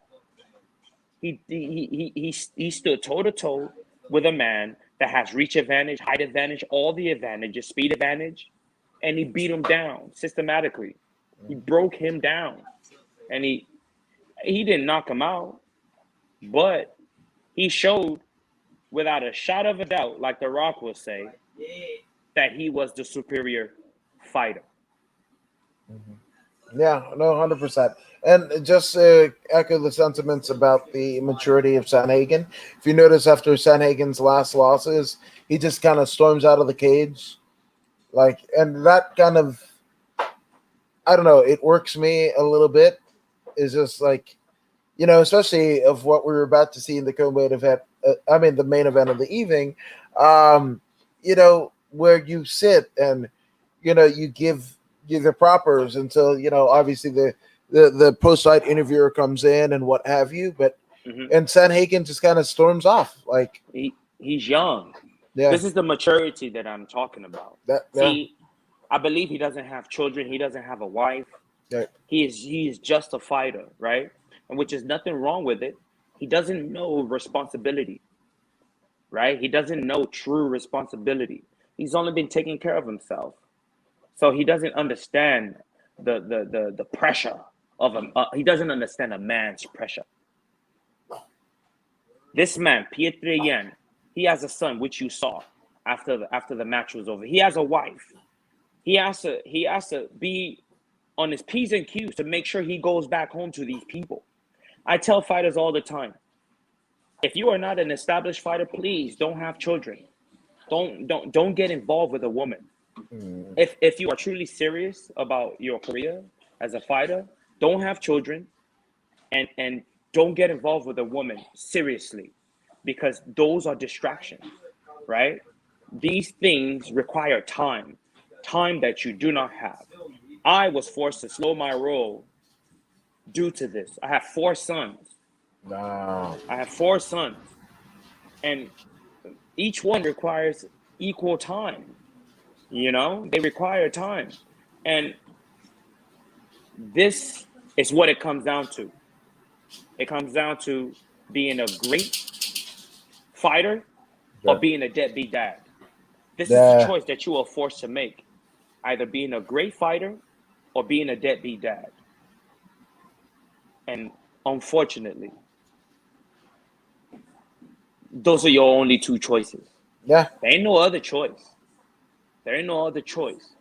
The only way you can get around this is by maybe coming up on some money, and you can hire, say, for example, your The kids have to nanny. go to football practice. You can hire a personal trainer to train them, Hmm. and a personal nanny to take them, right? At least you can do that, right? But if you are not established already, don't get involved with a relationship that's going to be so distracting that it would take from your training. And Hmm. that was what happened to me. My kids took from my training, and I had to do what I had to do. Yeah. No, man. It was it wasn't even my age. Like, I started so late in the game at 35 that my body was still like my. So for example, Brian Peterson is my coach. I am I am older than my own coach. Wow. I am older than my coach, but physically, he is much older than me because he has been wrestling his entire life. Even now, he wrestles. I mean, teaching his his kid his pupil right? Myself included. He grapples me all the time, kicks my butt, right? But at the end, he's like, right? And I'm not like that. Even though he beat me, right? But he suffers more because he's put so much miles on his body, right? This is the nature of the game. I mean, everyone that gets into this type of business understand what's gonna happen. This isn't this isn't for everyone. It isn't for everyone. So when we talk about maturity, Pietro Yan, he understands this, right? He was already established before he started having children.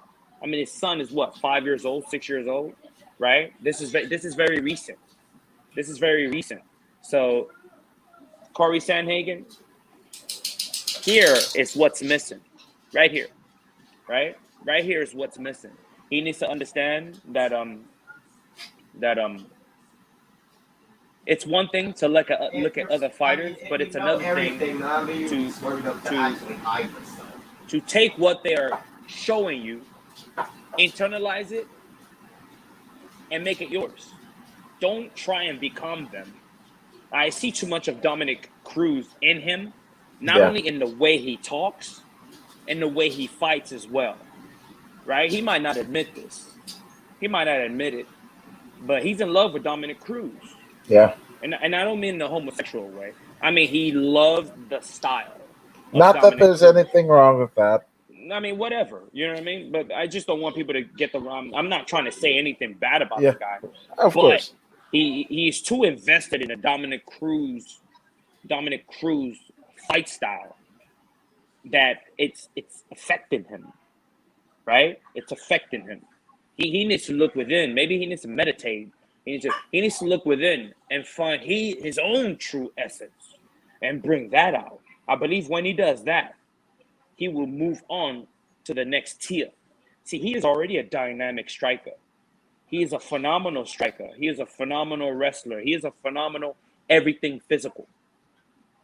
Phenomenal, which is why he is in the position that he is in, fighting for a championship. Yep. Top 3 in the company.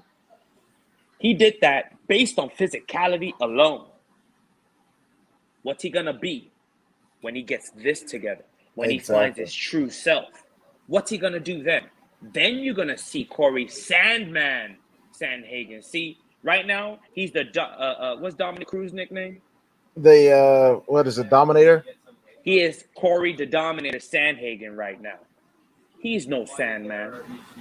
He's no Sandman. There's flashes of the Sandman when he beat Dominic Cruz. No, not Dominic Cruz. The former champion at 155. When he beat Frankie Edgar, there was flashes of the Sandman there, but in totality, too much of Dominic Cruz in him. I hear you. Which and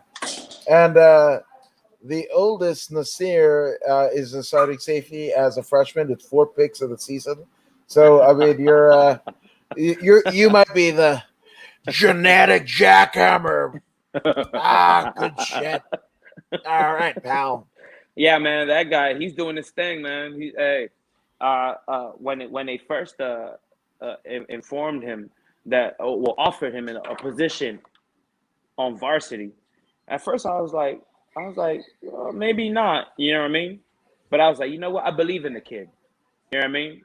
So I didn't discourage him from taking that position to join the varsity team. He's handling himself. I mean, he's a very little small guy. He's about what, 125, 30 pounds. He's very small, but his IQ, his football IQ, I didn't realize was where it is. I when he was playing Pop Warner, he suffered a hand injury in which he lost an entire year, and then after that, COVID hit, and then he lost 2 years. Yeah. So from that time, those 2 years, I didn't think he would grow fight IQ as much as he did. I mean, not fight IQ, football IQ as much as he did, but he did, and he's currently, well, yes, he did get 4 picks, but the first pick was in the what do you call that? Scrimmage, not scrimmage. In the preseason. Exhibition game. Yeah. One of those preseason games. So he got one there, but in the regular season, he has 3 so far. So in totality, he does have 4, like Shaman Steve said. Yeah, the man, he's doing his thing, man. He's doing his thing. As long as he's keeping up with the grades, play all the football you want, man. I'll be there to support you. You know what I mean? Them grade slips, football might be slipping as well, and I don't play Damn. that. Yeah. I tell that to all my students at the dojo too, man. Hey, the only reason you're gonna miss training is because you're doing your homework or anything like that. Nothing else matters. I don't care if somebody died. You be there at training. School is the only thing. I'm just joking about the people dying thing, but Oof. you get my point. We're very strict Yeah. about the grade thing. It's all about the grade, man. Yeah. Yeah. It's well, congratulations to your son and the endeavors that he's making. I mean, you are putting together a football team of your own, so there's that. I mean, just let him have at it. Hey, straight up, man. It is what it is. You know how we do it, man. All Yeah, day, every day. absolutely. But you know what? Usually, every day, all day, um, we we do this thing, right? And the co-main event of the evening in the style of one Bruce Buffer. But Bruce Buffer, shout out to you. Unfortunately, you befell, I mean, not befell of COVID, but contracted COVID somehow, some way.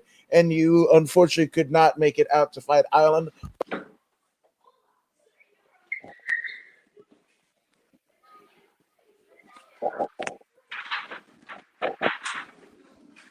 Your voice is gone. Check the connection. There, it's back. It's back. It's back. Yeah, the fucking dogs. They chewed up my Yeah, cord. they But chewed up your. yeah, make some noise for you already. I fucking, yeah, never mind. It's the main event. For the light heavyweight title of the UFC. It is one oh fuck, I can't even remember the guys' names. Why did I blank on their names? I fucking Glover don't know. Teixeira. Yes, Teixeira and Blachowicz. I don't Yeah. know what the fuck is going on with my brain. But yes, we have a new light heavyweight champion in Glover Teixeira. I fucking jumped for joy. Um yeah, it was cool. It's a culmination of literally a boyhood dream. Not in that Shawn Michaels way, fuck Shawn Michaels, but yes, I mean, I have no ill will towards Jan Blachowicz at all. You know, a dominant champion. I felt, you know, which makes the Glover Teixeira win, especially at the age that Glover is in, even more astounding. So, your assessment for me, I just felt like Glover fucking had Jan, you know, beat in every way. But if you saw something different, speak your piece. Oh yeah, and everyone does. Amen. Yeah. Hey, the co-main event and the main event, same thing. Same thing. It is not the tools. It is not the tools, but the maturity, right? These fighters, if you watch them closely, watch their first fight or their early matches, and then watch their later matches. You'll see a certain calm in them, such that yeah, some people can act like they're calm in there. Excuse me. Hey, get in the room now, all of you. I can't take it anymore. I did all that. You know what I mean? I threw things, and still the Yeah. noise continues. Oh, I know. Sorry. Excuse That's me. no. You're fine because I did the same with my kid because the dog is barking, needs water, and I'm trying to. I all of the things that I have on my desk are valuable, so I have no invaluable things that I don't want to. You know, battery, you know, and the thing explodes. That's just my luck. That's exactly what happened. But he's yuck yuck in it with his Roblox pals and shit like that. Yeah, yeah. Believe me, I know. They're talking candy and trick or treating and stuff like that. But anyways, back to the issue at hand. So we have Glover Teixeira and Jan Blachowicz. I believe Jan knew.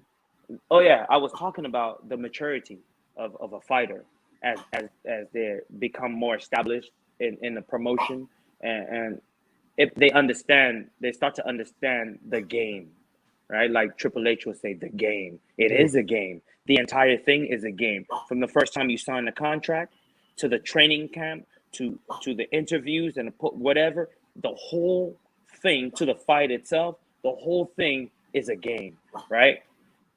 At some point, Glover's been there for 20 years, right? He's been there for 20 years. So he is not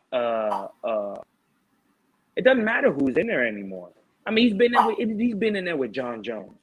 After John Jones, there is no more anxiety because if you can survive John Jones, there's no one out there that's going to pressure you in any way. Or I mean, Glover knew he was going to win that match, and the press conference, the way he spoke, in the press conferences, you knew that nothing was going to stop him. He said to Jan Blachowicz, he said, "Hey man, you're gonna hit the ground. Either I double leg you or I hit you with the left hook. Either way, you're gonna see the ground. You're gonna get to the ground." And that's exactly what he did. He stood with the man, he pressed him, he made him fight. Pressure. If you look at the Patriot Yan fight, he made Corey Sandhagen move left to right. He pressured him. He made him fight. And this is the key. You have to make them fight. Make them fight. Stay in their face. Yeah, you're going to take some shots, but you stay in their face and you press them and you make them fight. And that's what Pietro Yan did. He pressured him. He took some shots, but he pressured him and he beat him down. He didn't knock him out, but he beat him down. But then we go to Glover. Glover did the same strategy. When you're an established fighter and you have that maturity, you're able to do this, right? Let the younger dude outpunch himself, drag him into deep waters. See, everyone knows this, but not everyone can accomplish this, right? Especially at the highest level. Not everyone can accomplish this at the highest level. And that's what Glover did. 20 years, maybe 12, 14 years. He was able to get the first title shot, but the young man was not only physically skilled, he was also mentally skilled. He had how do you say fight IQ and maturity, right? John Jones, he's too mature for his age, which is why he is so dominant, right? In the beginning, he started off physical. It was physical in the beginning. Oh yeah. But it ended up being, because of the people he had around him, the Jackson Winklejohn or whatever, they were able to show him the way of the samurai. And he quickly learned. He's a fast learner, that young man. He's a fast learner. Outside of the cage is a different beast, right? Yeah. We're not even going to get into that. But inside of the cage, he is the most matured. Right. In the cage, he is the most matured, which is why he remains undefeated. So when Glover's been in there with such formidable opponent, and then he goes in there against this guy, he already knows this guy, I mean, like John Jones, is man, but not as skilled or gifted as John Jones. He's not even fast, right? Glover had faster hand speed than Jan Blachowicz. Jan seemed like he was swinging for the fences, like brawling type. He wasn't technical. If you remember correctly, on Thursday, we described Glover as being one of the most technical fighters in UFC or in UFC history, right? His boxing is supreme. His boxing is better than John Jones. His boxing far superior to John Jones. So what does John Jones do? He destroyed his labrum. He tore his shoulder apart. When I take away your boxing, what you gonna do, huh? What you gonna do? You do nothing, like Conor McGregor would say. He destroyed his shoulder immediately. Immediately destroyed his shoulder, which is why Glover lost that match. He couldn't systematically break down his opponent because he was destroyed. He was fighting with 50% of his weapons, his main weapon, that is. So when we go in there now, he made Yan a step to him. And he cleaned up his boxing since he fought John Jones. He wasn't gonna make those mistakes anymore of leaving his arm in the underhook position and get it ripped off, get his shoulders ripped off. He wasn't gonna do that. He was more aware now, right? And Yan didn't have the maturity that Glover had. See, in this game, it's inches, micrometers can win you a match in this game at such a high level. Now, Glover is 42. Yan is 38 or something like that, or 37, 36, whatever. Glover is the older man, but yet, look at what happened. He went after him. He put paws on him. He rocked him. As soon as he rocked him, he closed the distance, took the single leg, took him to the ground. He was able to get the mount, and then he gave him an option. See, I've been studying Glover for some time now. Here's what he does. He'll get the mount. See, Glover doesn't seek the choke. He lets the opponent decide if he wants to be choked out. Glover gets the full mount and he crushes your face.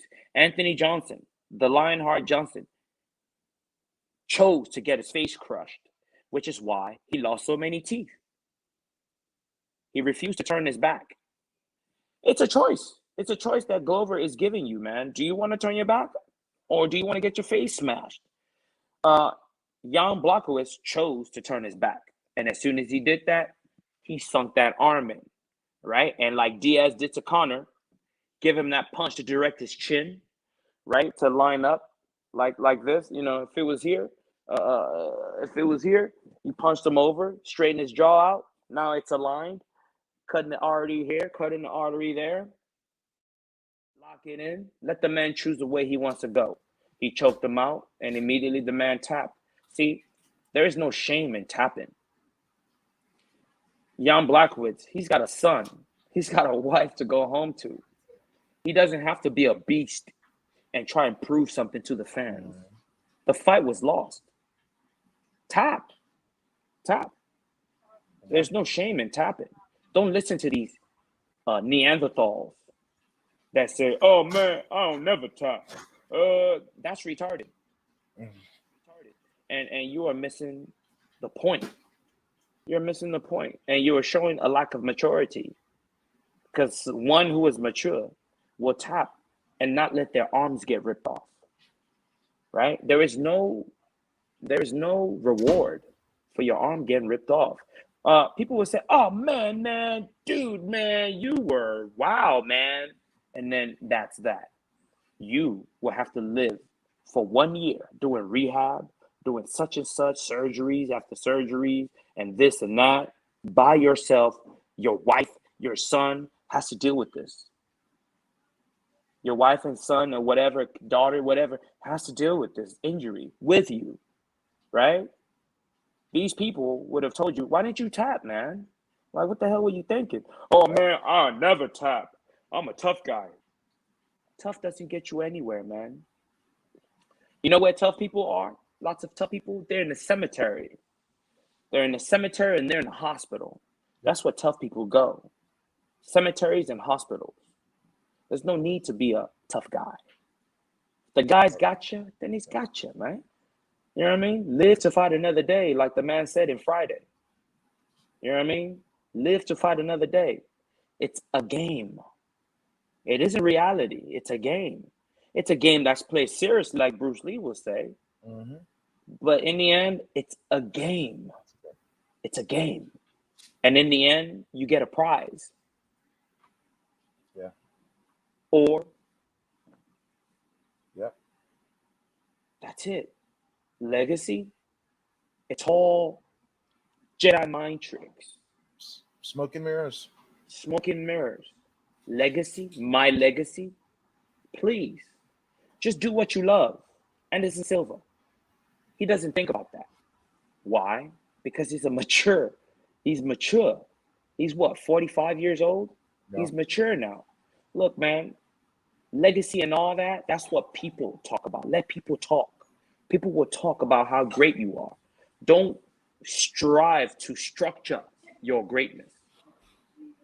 Strive to make as much money as you can for your family.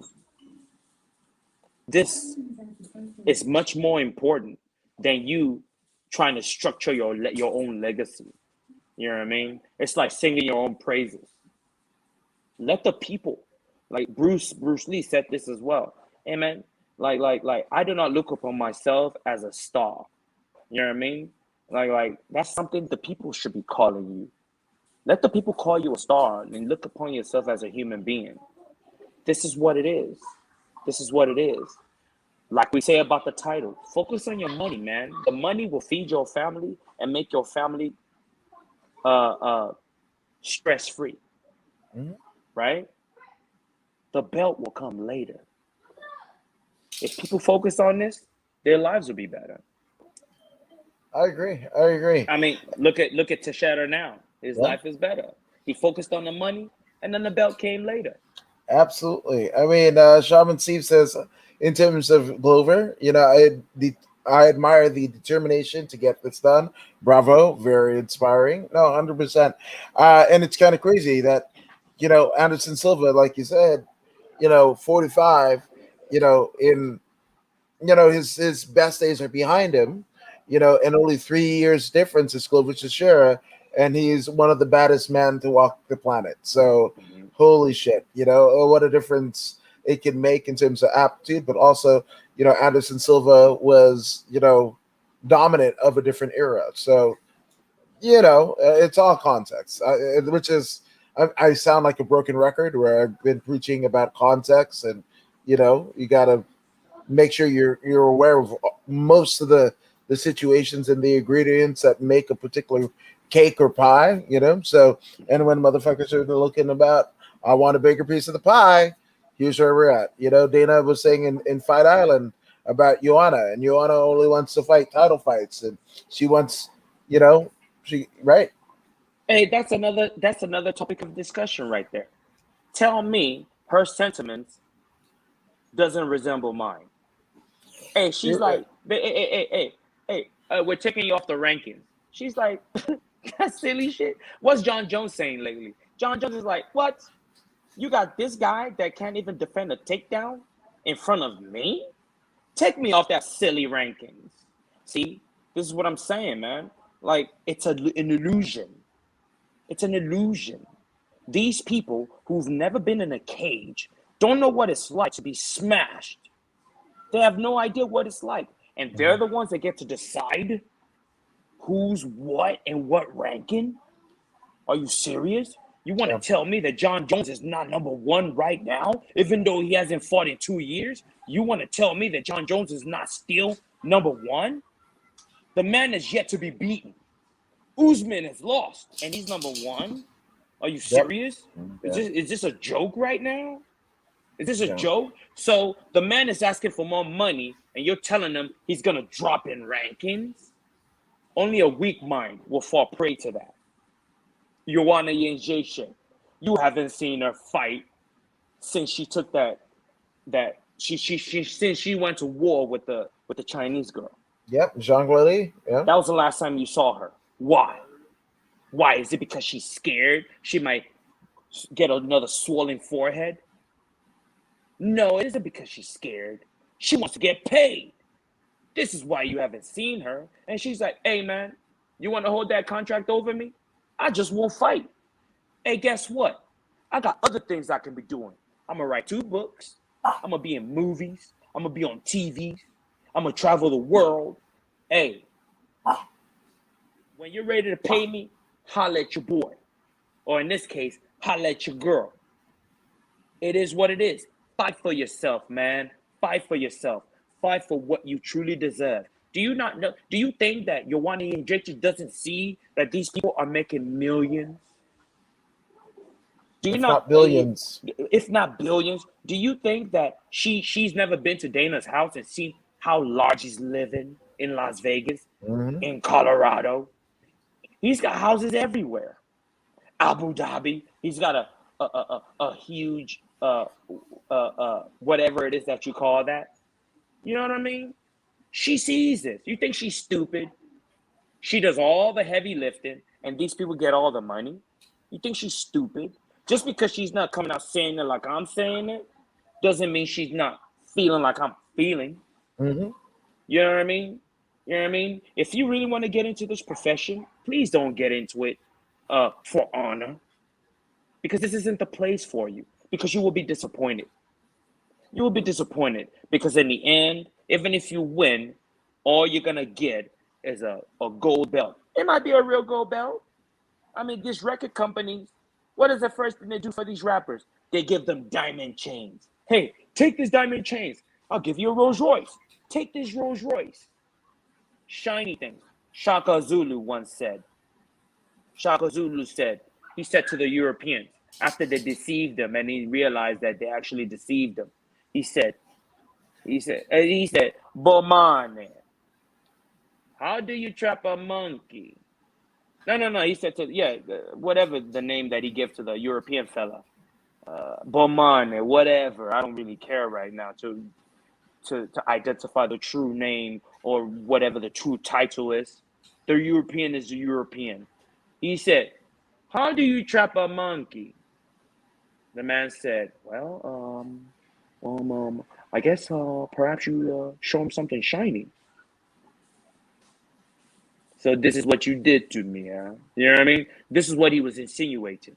You showed me something shiny. Your horse. I've never seen a horse before. You showed me your horse. Horseback. You know what I mean? You showed me your guns. Gunpowder. Things that I've never seen before. You showed me hair dye.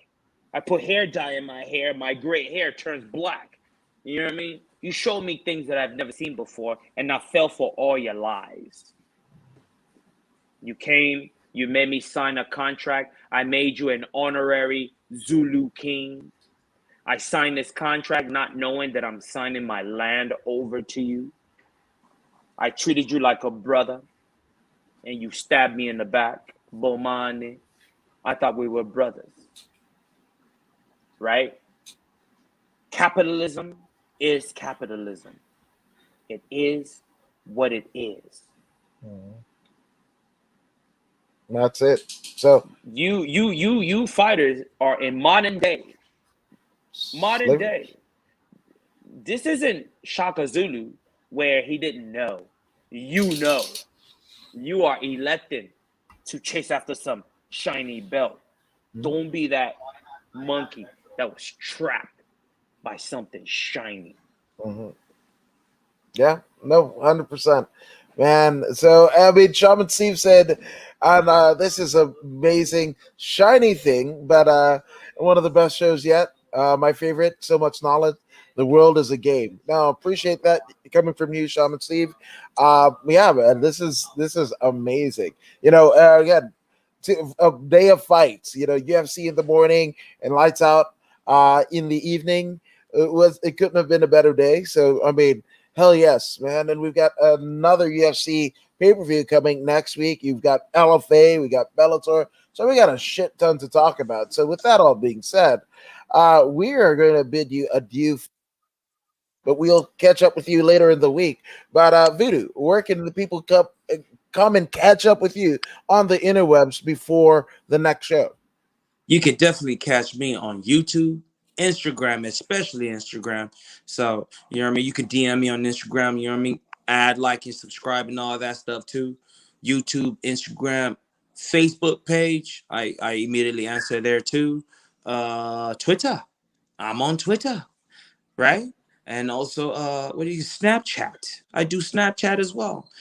Those I'm not really heavy on, but Instagram. I'm always on Instagram. If you really want to catch me on Instagram. Most deaf. There you go. I'm usually pretty heavy just in general. I need to unfat fuck myself. But you could see me, I guess, well, not see me. That's a goading to a fight. I don't want you to fight me, anyone to fight me, for my skin color, political preference or lack thereof, or religious organizations or lack thereof. But if you want to see what's going on with me, Horde in the Woods on Facebook, YouTube, and Twitch is the principal podcast. And then on the Twitter machine, instant gratification. I mean, the gram of instant gratification, and that might be Tame or Meta, which I believe Meta World Peace needs some fucking residuals for one Mark Zuckerberg because he fucking stole his gimmick. But anywho, I'm a post people getting dropped on their fucking heads because I don't know why. But we will see you later with more voodoo in the woods. And the outro is going to come pretty soon. It'll come like you don't know it. I don't know. Apparently, it's not coming at all. Nope. There it is.